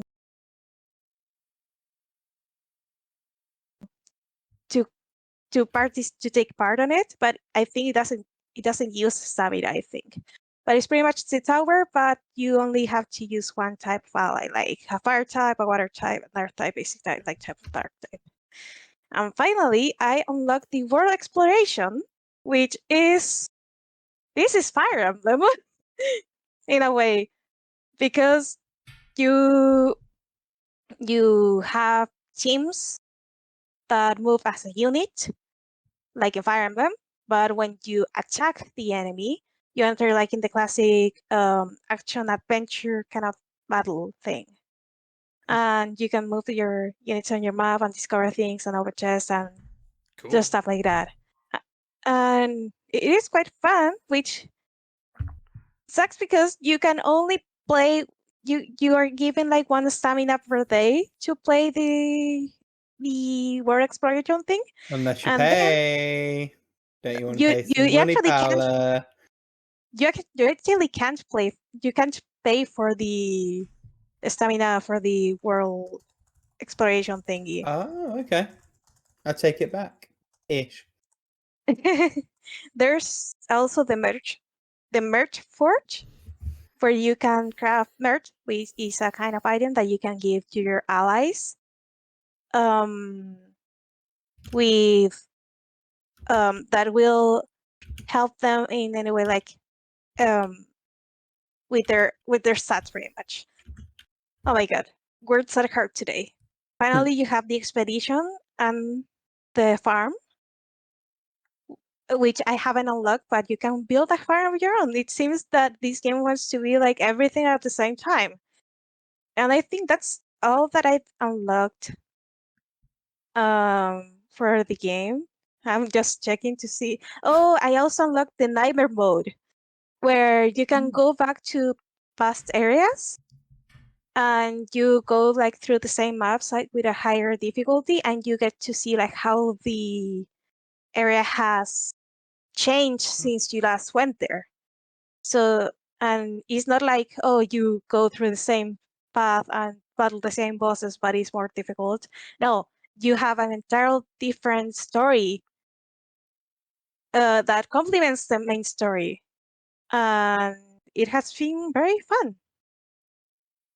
There's a lot of content in the game that, if I have to say, it is a good thing and a bad thing, because you always have something to do each time you log in the game, which for a mobile phone, I think it is very nice, because you never know when you have like those 5 minutes where you have like, when you have time to kill, it's like, oh, I have only 5 minutes, what can I do? And you always have something to do here.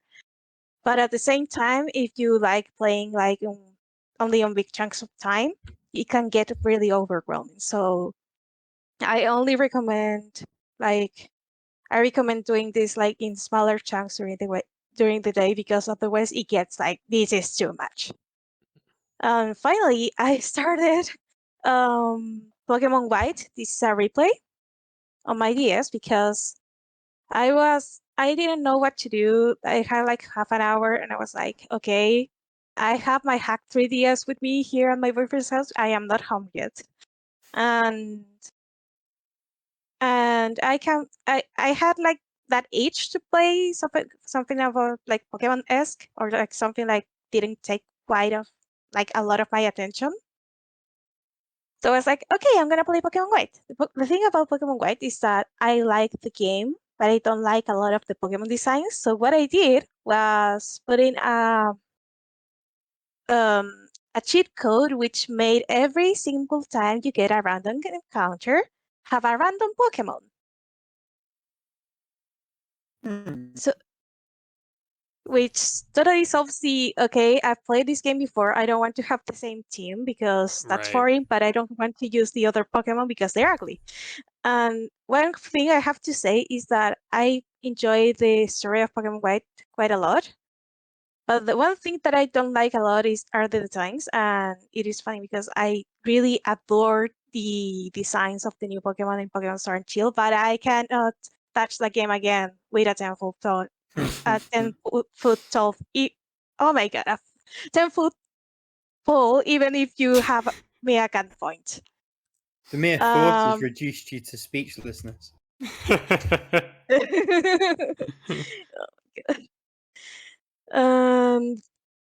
I quite like the overall setting of Pokemon White, mainly because there's a lot of things addressed that don't get addressed in a lot of other Pokemon games, or that get addressed like from this Pokemon game. That are like, first of all, the big gym leaders. They do have works and lives like outside being a gym leader. So, for example, Lenora is like the manager of a museum, the director of a museum, sorry, and there you have the three brothers that have a restaurant and stuff like that. That are like little things that sparkle some more flavor into the world.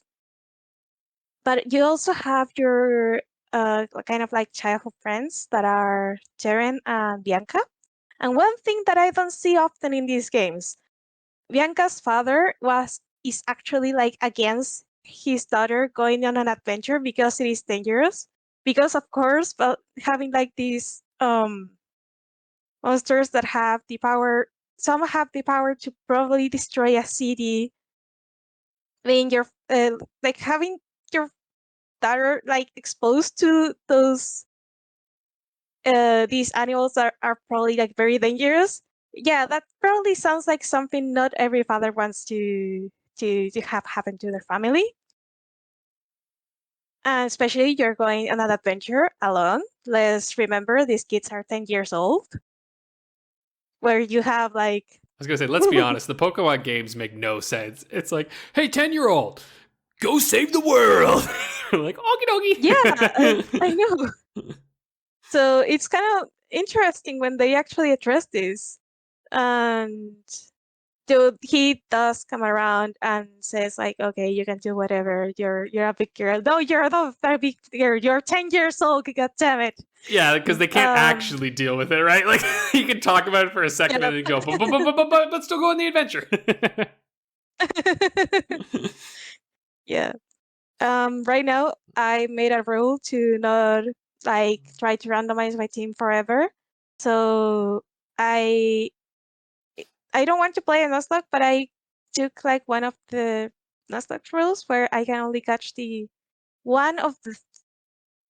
can catch the first Pokemon I see on an area, and I can only reroll that 2 times. So right now I have I think the name is Agotira, that it is a psychic type Pokemon from the region, which I wouldn't normally have because it is in the other version of the game, Pokemon Black. And obviously I wouldn't have a psychic type this early in the game. And I also have Shroomish, which I've never used in my life, which is this grass type Pokemon from the Hoenn region, 3rd generation. And it evolves into a grass fighting type, which is horrendous. Like, you don't want any flying type going like a mile near that thing.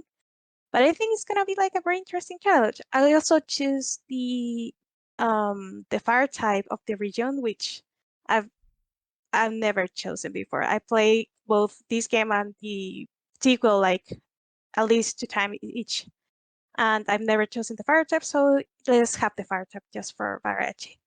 And sorry for my ramblings.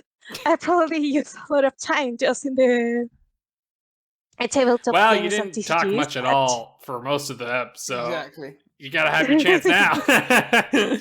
Um, And you haven't played much for Steam Um, Next Fest, so. No, I am that's true. sorry. No, it's fine. You're busy. Here, let me blast through what I'm playing because I actually don't have much to say on these because they're just kind of in progress. Though I did an oopsie, and I entirely forgot that I beat the Lord of the Rings in the Third Age.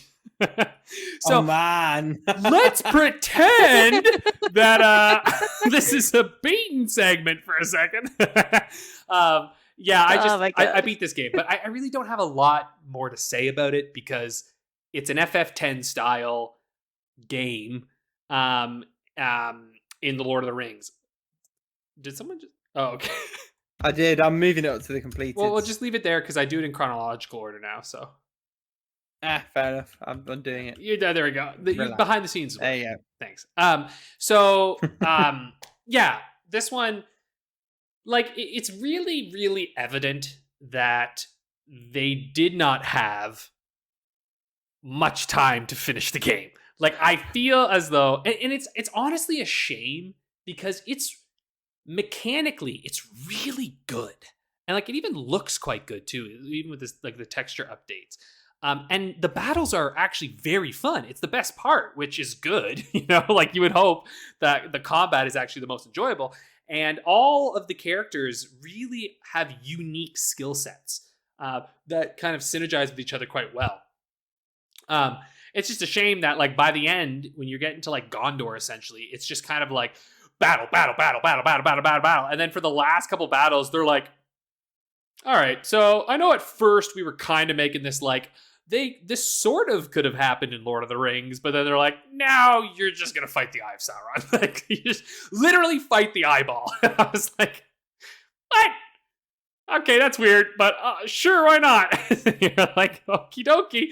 And then, like, it's like, and by the way, if you think this is spoilers, motherfucker, have you watched Lord of the Rings? Like, I'm sorry, but, like, I don't know. At this point, yeah, Rick, god damn it, watch Lord of the Rings, damn it. Watch the movies. They're so good. Or listen to Andy Serkis read the books. They're very good. Yeah, he does a really good job. Listen to the books. No. Like I try to read. I like reading. I legitimately try to read Lord of Rings, and I cannot stand when Tolkien like starts describing the trees, the branches, and literally he loves nature. I open yeah, I know, but I opened the book like in a random page, and the first line in the page was like, oh, and when I look at the sky, there were like these clouds that were like darker than the clouds before. It's very pastoral, like, yeah. Nope. But it's worth saying as well, randomizing doesn't work nearly as well in books. It really doesn't. No, it doesn't. But I would really recommend, like, if you have a hard time reading them, I really think the audiobooks are an excellent way of engaging with Lord of the Rings because, like, Andy Serkis is so good. And it feels like you just have, like, I don't know, like, your grandpa or someone, like, just sitting and reading to you. And, of course, you know, he does a really good job. The Gollum voice is, like, a little rough, but, like, other than that, it's awesome. Which is a joke. There's an irony to that. No, really. I'm kidding. Yeah. His Gollum voice was perfect. I'm joking. Okay. He was obviously perfect. Okay. He voiced Gollum in the fucking movies. I'm tired. Leave me alone. Sorry.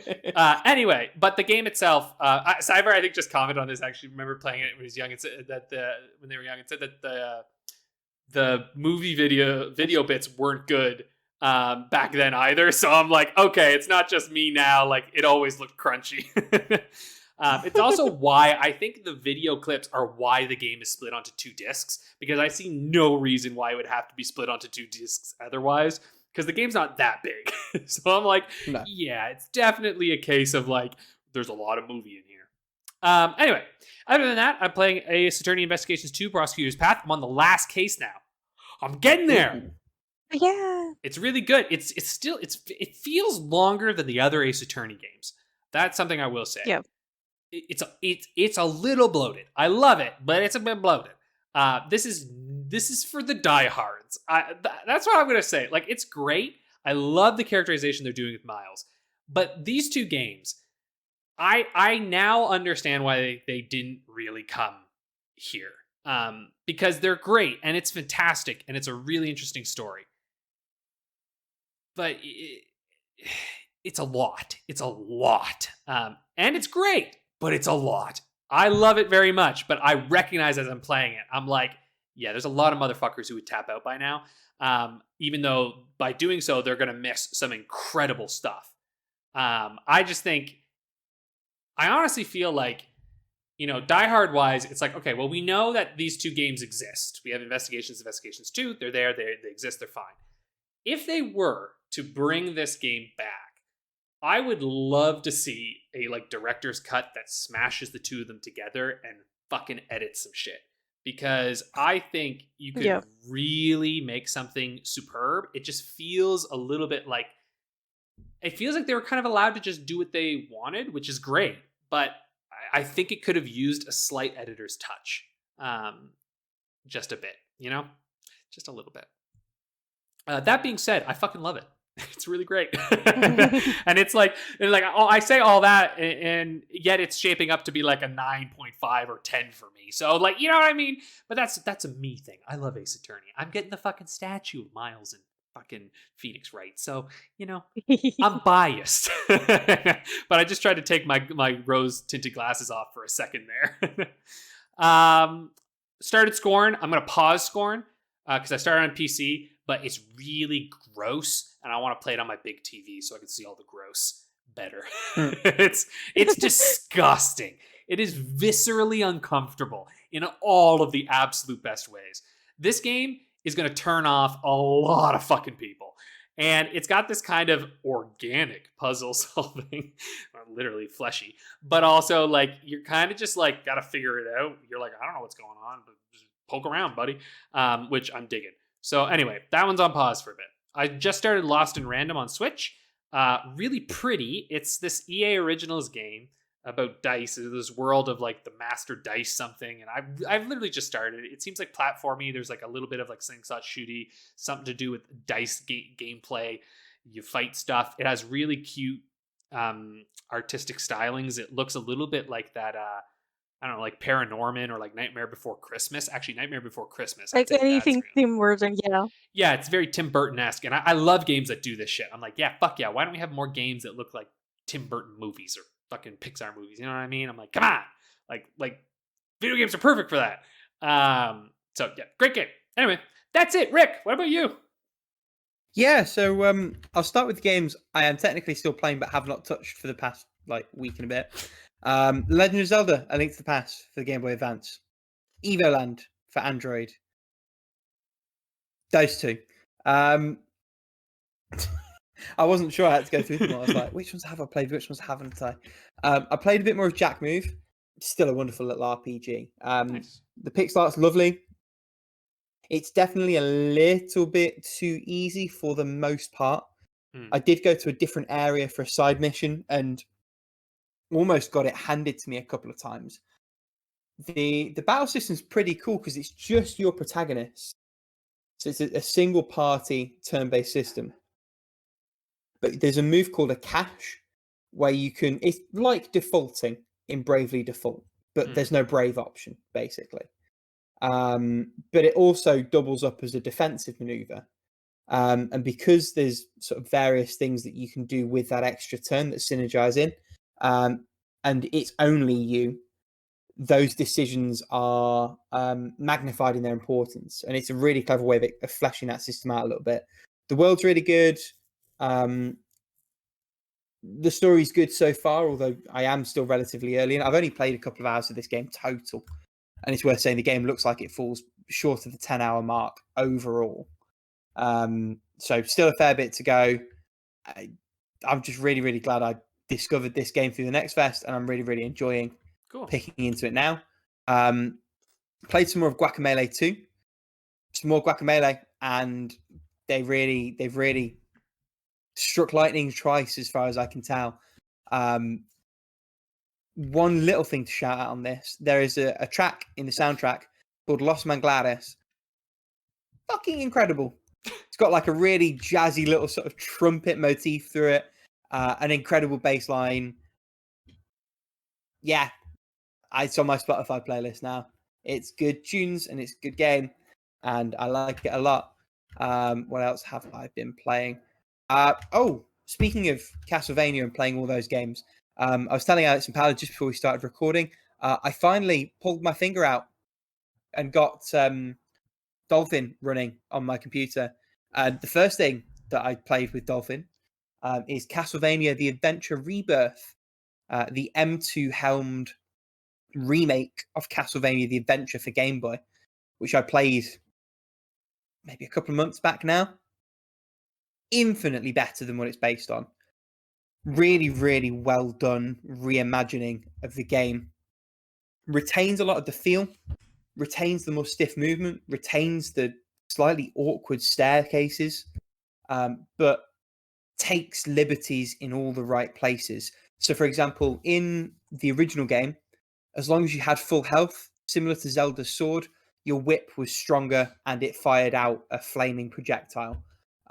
Instead, in ReBirth, there are lots of these little power-ups where if you pick it up, you're like super powered for an amount of time, your whip is more powerful and fires out a fireball. It looks greatly expanded, so it's like an inspired by kind of thing. So you can tell some of the areas are the same and some of the enemies are the same, but they're put together quite differently. There's an extra mini boss I've already come across that I don't recognize from the original game. It's great. It's a shame that this is stranded on WiiWare and you can't officially get it anymore. God knows this is a game that would be incredible to play on Switch, for example. But Dolphin's a really lightweight emulator. I'm playing it at 3x resolution native with a DualShock 4, and I'm having a whale of a time. And I've downloaded quite a few WiiWare and Wii games for Dolphin, so watch this space on that front. I started... this is another fun curiosity. This, believe it or not, Alex and Paula, is Treasure's, I think, second game after Gunstar Heroes. Okay.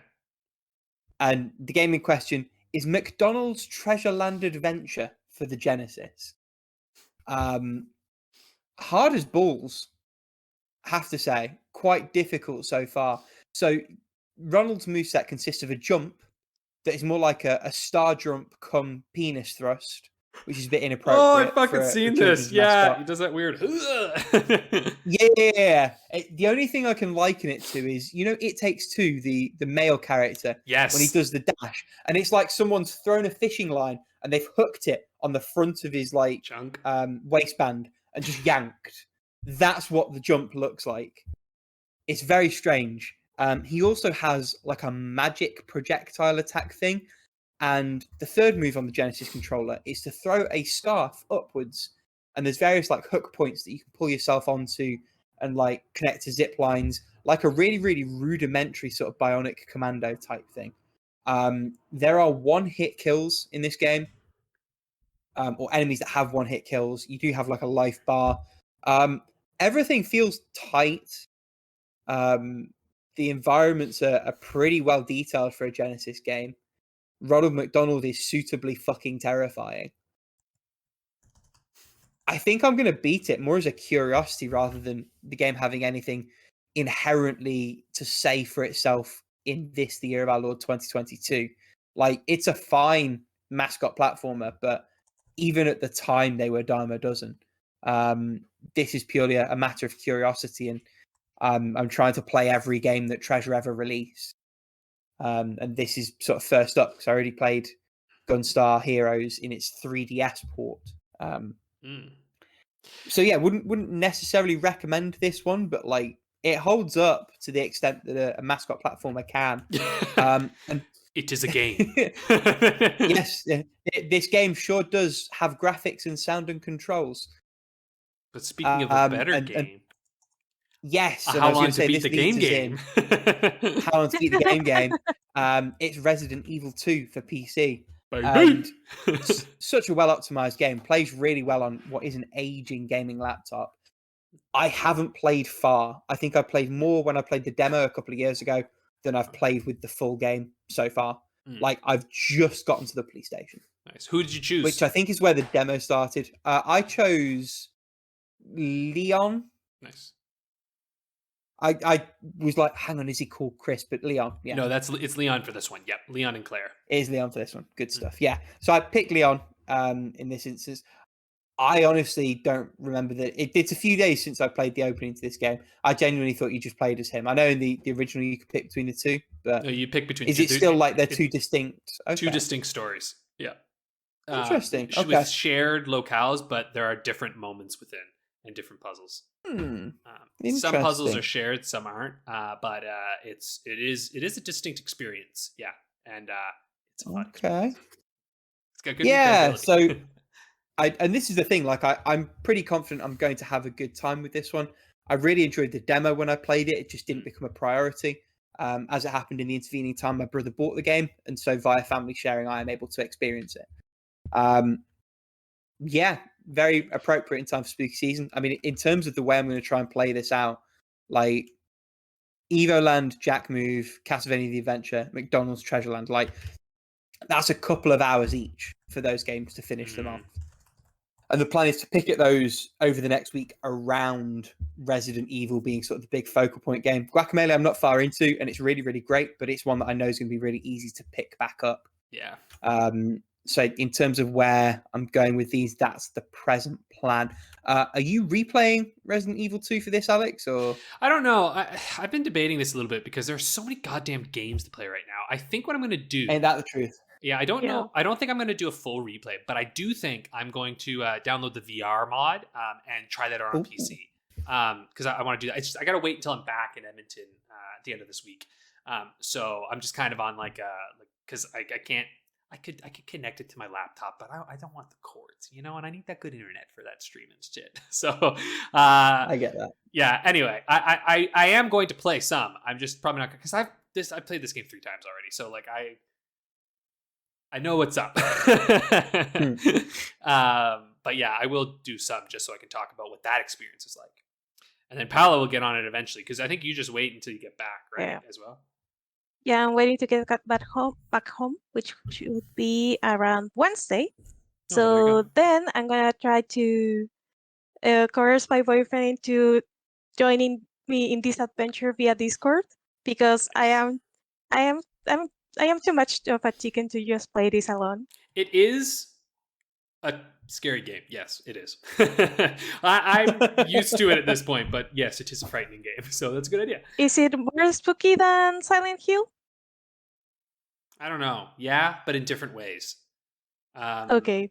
I mean, this one, like current Silent Hill, yeah, way fucking spookier because it just looks much better and is like modern. Old Silent Hill now is you kind of laugh a little bit at it, right? Because it's fucking old. But not this one. If Silent Hill were to be remade, it would probably blow the scariness of Resident Evil out of the water. But that's it. Okay, so let's talk Steam Next Fest. I'm thinking we gotta blaze through this.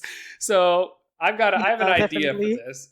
Should you take it or leave it? But I'm gonna do maybe some elevator pitches for some of these games, and then maybe we can talk about a couple that really stick out to us, maybe in a little more detail.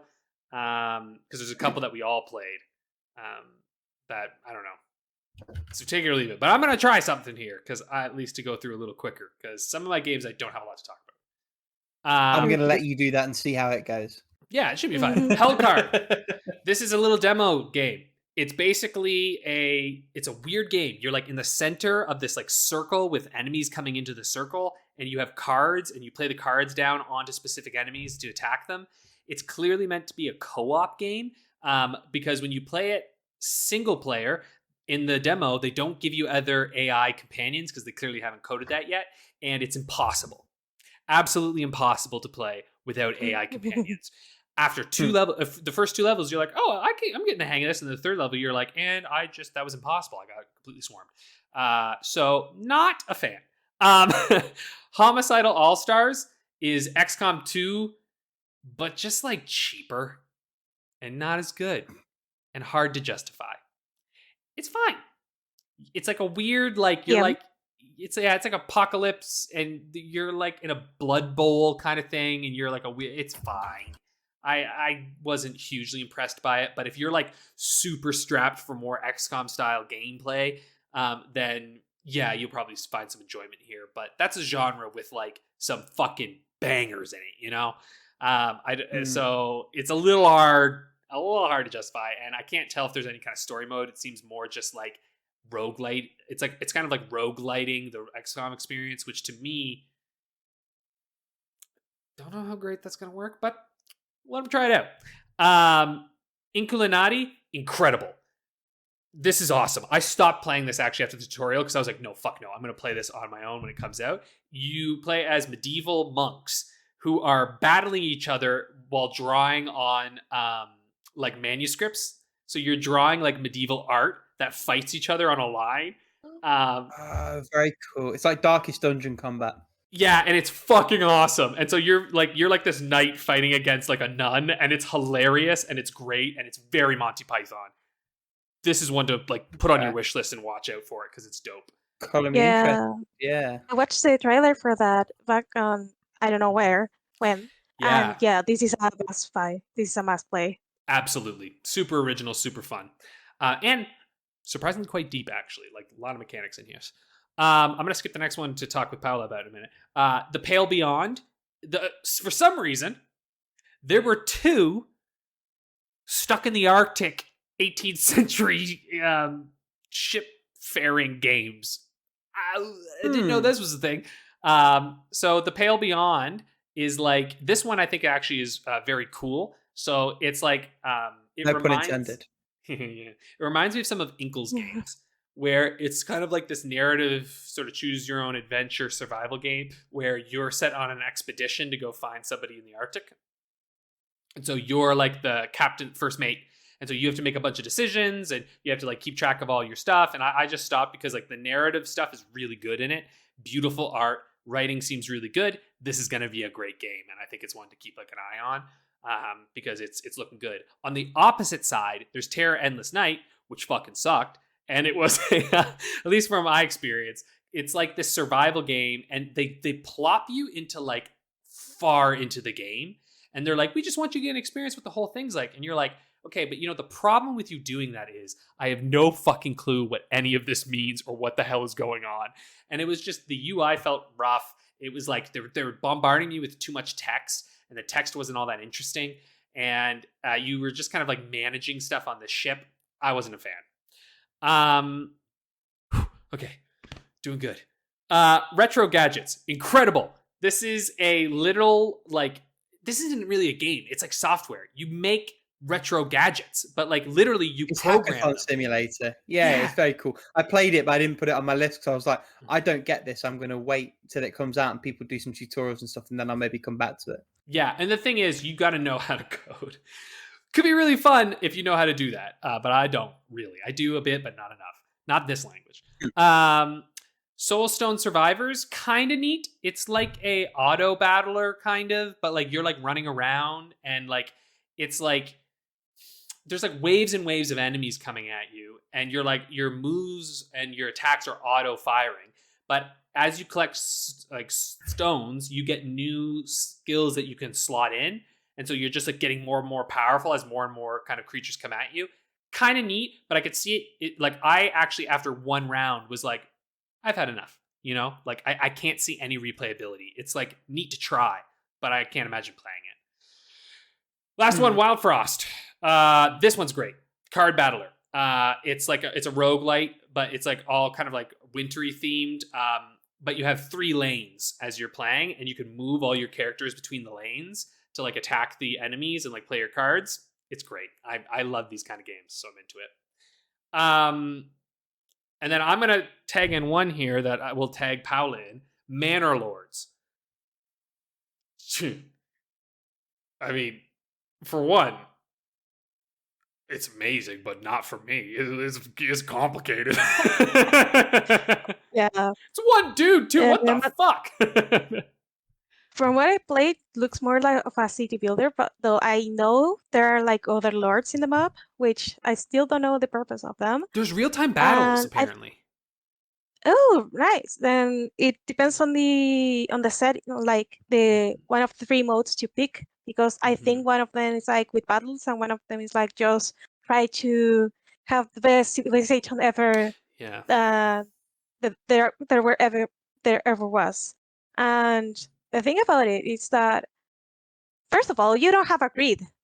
Yeah, no which grid. is very weird. It's very weird in this type of game. You can freely put any building like anywhere you want, and you have like different views of the map where you can see like where the water flows like underneath the earth. There are other maps of other modes of the map where you can see which places are better to grow which food. Yeah. And other things like that. And go ahead. I was gonna say, to give a little bit of context too, I realize I didn't give any context. It's like medieval England, I suppose I would say, actually. Like, I mean, it seems like medieval Europe in general, but it's like you're a manor lord essentially in England, and you like have like a lord of the manor, yeah, and you have a little fiefdom that you run, and so you're like building it up and taxes and stuff. And winter is brutal. When winter hits, you better have enough food and firewood, or else you're gonna fucking die. Yeah, or even just rain, because you have to have buildings that protect your resources from the rain. Otherwise, you will lose a lot of food and a lot of wood. So there's a lot of stuff packed in here that you have to understand, so you can build your matter like to the best of your abilities, because otherwise you're gonna have a bad time. Yeah, there's also not like it's super beta, like, you know, like it's like really, I would say early on, like there's a lot of stuff that's like just placeholder names and things, and like for example, I had something that was broken because they asked me to do one objective and I had met the objectives, but it just wasn't triggering, so I couldn't I couldn't basically get the next thing I needed, and I was just kind of stuck in this loop of like, well, I can't get that thing, and I need that thing in order to actually keep playing this game. So yeah, it's like really neat to try out, but it's one of those things that I'm like, okay, when this gets like fully finished, it's going to be like pretty incredible. And it's like one of the most, I would say, realistic depictions of medieval life I think I've seen in terms of like cities and whatnot in a long time. So yeah, pretty cool. Yeah, and the most impressive part is that I think there's only one developer working on this. It is, yeah. It's just one dude. It's crazy. It looks gorgeous. I'm like, what the fuck? How's this one guy doing this? Yeah, I don't know. Getting to a weird point. It's wizardry. Yeah. Yeah. What else did you play? Because you played another one, huh?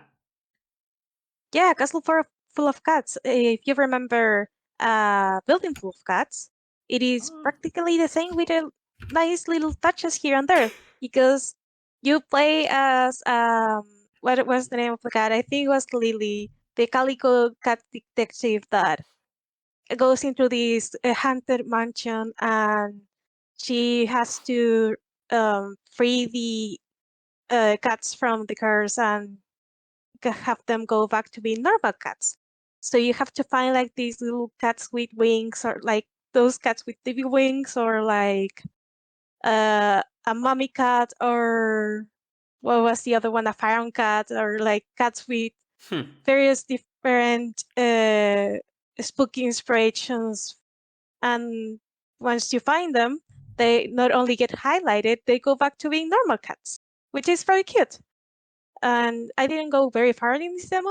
It is one game that I want to play like the full release of, but it seems you have to find, besides curing all these cats from the curse, you have to find Fofinho, which is the least beloved, pretty much. And he has gone missing, and that's the reason you have to go to the manor, to the mansion, to the castle, to go look for him, pretty much. All right, very Rick. cute. If you like any kind of games of this type, I would go Rick. Sorry. Nice. No, it's okay. No, you're okay. Like, Rick, blast I'm conscious of time because I went hard. I played 7. You went way harder than I thought. I was like, I'll play like 8 or 9. I'm like, Yeah, you went crazy there, Rick. What the fuck? It's the first time I played every game I downloaded to play the demo of, and part of it's just the stars aligned. Like it was a time when I had a lot of time that overlapped with the next game. What I've done in the interest of making this doable is I've split the games I played into the ones that are fine, TM, and as such aren't going to be subject to further discussion, the ones that I do want to sort of say a bit about. So the fine ones are as following. Akka, Atone, Heart of the Elder Tree, Super Buckyball Tournament, The Night Witch, Neat, Vengeful Guardian. Oh no, Vengeful Guardian Moonrider. That's all one. Yeah, that one was a bit toss actually. Yeah. Anyway, Okay. they're all They're the fine they're all ones. the fine ones. The first one of the ones I actually want to talk about, you also played, Alex, and that's Yes. Rhythm Sprout, which is a really, really charming, fresh little sort of RPG rhythm game hybrid. Yeah. It's like 2 buttons plus a dodge. It's more focused on like beat and rhythm. It felt like, Yeah. like that component, you're almost playing the drum track, and it alternates between like moving and then combat, and it's like 2 different parts of the same song kind of thing. Shaping up to be really cool. Also had some of the funniest like flavor text of any of the demos. I shared it with you guys. There's a screenshot of like the opening bit where the king's like, "This is a demo, so I found some meaningless busy work that should hopefully sort of demonstrate how the game is for you," or something like that. But like calling out, breaking the fourth wall. This is a demo. Like what you're doing doesn't really matter. It was really and I cute. hope that sense. I hope that sense of humor extends to the whole game because it will match what is, quite strong mechanics as well. Played a game called Boxing Waifu. This was fucking weird. It's like Punch Out, but if it's in like a world where you've got, I can guess. I don't even know how to describe it. It's bad. I mean, the gameplay wasn't good. If we had more time, I'd dig into it more. But like, it's here because it's bad.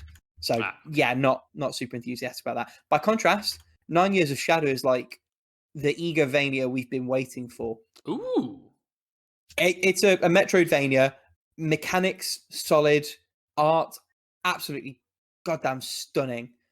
Seems like a relatively interesting story, and it also has like a mechanic where you have, if memory serves correctly, projectiles that also account for a shield bar. So it's almost like a regen health type thing from Halo, where you can take like 2 hits before you die, but you have this shield that also has an offensive component. So there's a real risk reward that ties into the gameplay. Gives it a unique feel while it also sort of hits all the right notes in terms of all the other components of it. So I'm really excited about this one. This is one that's got a lot of buzz around it anyway as well. So Next I just one is laughed a little because I was looking it up and I'm like, oh, it's already on my wish list. Okie dokie. There you go. Next one is Slay the Princess. This is like the Stanley Parable type vibes, with a much darker spin. This is, like you mentioned with one of your games, Alex, I stopped playing this because I'm like, I want to play this when it comes out. I know I'm about this and I'm into it.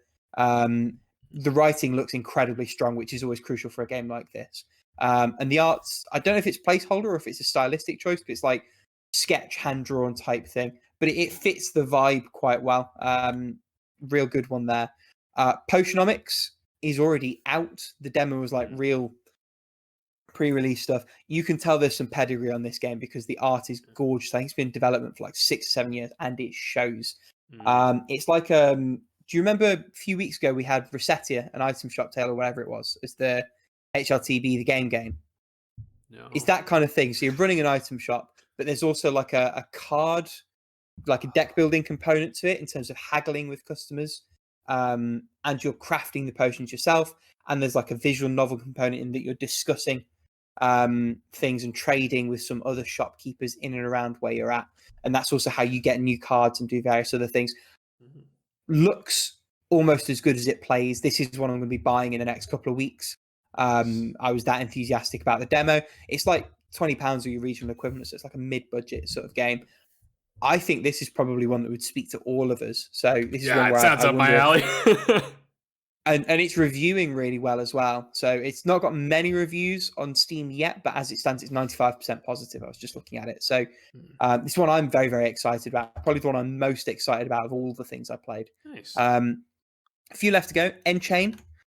This is a little bit like a boomer shootery thing, but there's a grapple mechanic. Looks like it does a lot interesting within that formula.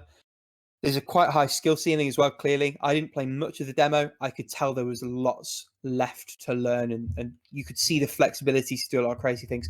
Reminded me a little bit of a game that I played a demo for a while back that's still yet to come out called Shady Night, in a good way. So this is one I'm keeping my eye about. It's a first-person shooter. I'm not sure entirely how clear I made that, but low poly look, real fast movement speed, degree of platforming, mild parkour, interesting package as a whole kind of thing. Into the final three, Venice 2089 is a really flawed adventure game. So it's set in future Venice. It's a girl who's there sort of living with her granddad, trying to like help the place recover. But it does this Fez type thing where the world is on 4 planes, like you're moving around at 90-degree turns. There's a real disconnect between the way that fits in with the graphics and the mechanics. And your character's got this hoverboard that they ride on, but it feels so stilted and weird. I just get such a strange vibe from the game, which is a shame because the art actually is quite nice. I think there's a real interesting story there based on what little I could bring myself to see. As a game, I just don't think it functions, not based on what I saw in the demo. Maybe they turn it around. I'd like to think they do, but as it stands, one I'm very, very, very cool on. The Eternal Cylinder is a 3D platformy type thing with a Thomas Was Alone-esque voiceover. Could be great, could be awful. What I played was okay enough, albeit a little bit out there. It's also got very much like a Terry Pratchett-esque sort of sensibility to it. So the Eternal Cylinder refers to a big fuck-off cylinder that is forever rolling over the world. And so what your character is doing is denoted in some part by trying to advance the story, but also by not getting squashed. Seems real charming. Doesn't really speak to me. Maybe that changes come release time. The demo was a bit strange in that it did a really good job unintentionally of highlighting some of the rough edges and janky components of the game as it stands. But I think it's in a relatively early state, so not necessarily anything to worry about at this stage. Nevertheless, not one of the ones that particularly jumped out at me. Just one that I thought there was enough interesting to say about that it should live here. And finally, Turbo Kid. This is a BMX Troidvania. So it reminded me a little bit of Steel Rats in that there's a bike, but where Steel Rats locked you on the bike and made the bike quite unwieldy. Turbo Kid lets you get off the bike whenever, on the bike whenever. The bike teleports to you, so you're not worried about where you leave it. And the bike plays into movement and traversal while getting out of the way for combat and other components. Impressed by how it lent into the difficulty a little bit, as well as the Metroidvania component. Got sort of shades of Yoku's Island Express as well in the way that some of the traversal puzzles lent into the unique traversal mechanics you have at your disposal with the setup. Really nice sort of, how to describe the kind of pixel art where it's not crisp like 16-bit, but it's just a bit more than 16-bit, and you get a bit more of the shape while still remaining sort of very distinctly pixel arty. A little bit like, not Super Brothers Sword and Sorcery. What pixel art? Anyway, for the sake of time, I'm not going to dig my brain into that too much. Safe to say, it looks good, plays really well. This is another one I'm really, really enthusiastic about. Yeah, that's everything. I wish we had more time to talk about them because this next fest was good. There were some bangers, and particularly some bangers that are coming out in weeks, not months, which is always nice. And well, one of the benefits of the next fest, particularly when they can do it that way. Just have to go buy some and tell us all about them. My poor wallet. Yes. Well then, in the interest of time, it is now time for How Long to Beat the Game. Paula, it's your turn to tell us what game we're playing. Before we do, I love in the interest of time, but we still took 15 seconds to sound out the jingle for ourselves. That's just so you don't have to cut around it. You can just pop it in and it's easy in the edit. You generally do. I still cut around it. I don't cut it. I just pop it in. It works great every time. Fair enough. So really the contest is between Rick and Paula at this point because it's Paula with 9, Rick with 11, and me with 4. I mean, I don't know. I could sweep this and maybe come close-ish, but I'm not holding back hope. Let's put it that way. So, Paolo, what's the game? I mean, if you clean sweep this one, it would be, 9-9 going into the last round? Yeah, it would be possible. But it's not. It's very rarely do clean sweeps happen. That's true. Either a lot of games that one of you or both probably know the times about, or like things that don't have all 3 times. So give me a second here. Okay, we have Guarantee Rick will know Klonoa it. Empire of Dreams Ooh. for the Game Boy Advance. I've Oh. played this game. See, Oh, Paula, fuck. what did I tell you? No matter what you do, Rick knows it. Rick has played every goddamn game on the planet. The GBA Klonoa games are great. There's also a Wonder They Swan are. one. I that keep have played some of playing. these too, though, so that's fair. You said Empire of Dreams, right? Yeah. The bonus the first question is one. gonna be the Japanese original release date. So Ooh, the Japanese release date. That's interesting. Okay, well.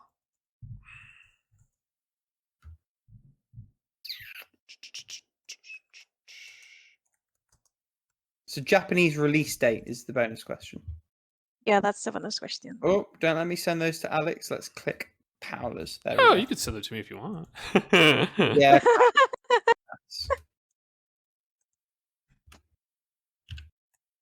Okay, and then Japanese release date. Okay, this is a Game Boy Advance game. It is. It is. Game Boy Advance game.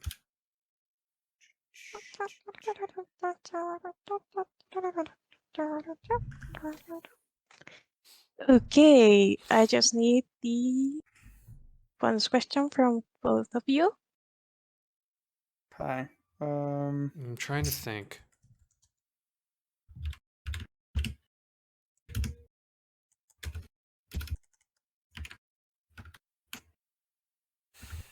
This is riveting commentary right now. I know. Sorry, I'm trying to think. I don't want to give anything away. This is the thing. I'm pretty confident about this one, and I don't want to show my hand. Okay. This is me setting myself up to be absolutely embarrassed here, but like, yeah. All right. I'm yeah, whatever. I put them in. I'm done. I'm fairly confident on times, at least the first 2, but I'm not super confident on 100 or the date. But I think I have an idea when this came out, because I actually did play this one like a year or so ago. Ooh, let's see. Good game. Would recommend. So we have the times, we have the bonus question. Let's do this. Okay. So for main story, both of you put 6 hours. All You're right. boring, guys. You're boring. We'll get the points, and both of you were spot on. It is 6 hours. Yeah, that's what I thought. Yeah. For main plus sites, main plus extras, I don't know. It was changed to sites in How Long to Beat. I just noticed. Oh. Main plus extras, it is Alex said 6.5 hours.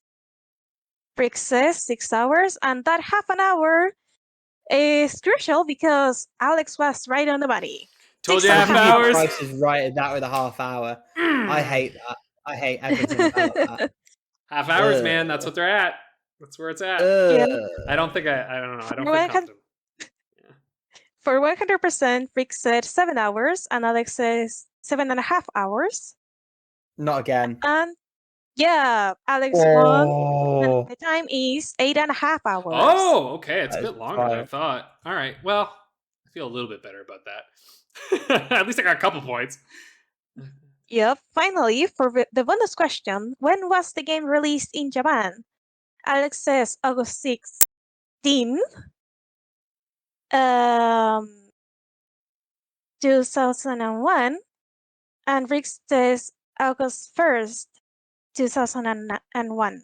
Not again. And the winner is Rick, No. because the game was released in July 19, 2001. Oh, shit. I knew it July? was early. I wasn't quite sure how early. Oh, man. I could have come up to 9. Oh, well. Dang it. That one was a bit of a big guess for me, to be honest. I felt like 2001 was in the right area because I remember seeing this on there, but I had no idea, honestly, the date. I was like summer, I guess, because I feel like the last few games we've had with release dates, I don't know what it is, but Japan seems to have a lot of summer release dates. At least Game Boy and like handheld games. And maybe it's just like the selection bias that we've had on our last few, but I remember the last one that I asked you guys, it was a summer game. So I'm like, I don't know. And it also feels like they do Japan first and then Plus next. But dang it, I was close. So close, not close enough. No, not close enough. Well, that's put it at Alex 7, Paula 9, and Rick's at 14. Yeah. Oh, that's shaping up to be interesting. It's going to be tough for Rick to get anywhere. I mean, we might actually have to do another round because if Paula gets let's put it this way, if Paula gets 14-14, we probably just have to do another 3 to see how it goes. Yeah, I mean that works for me.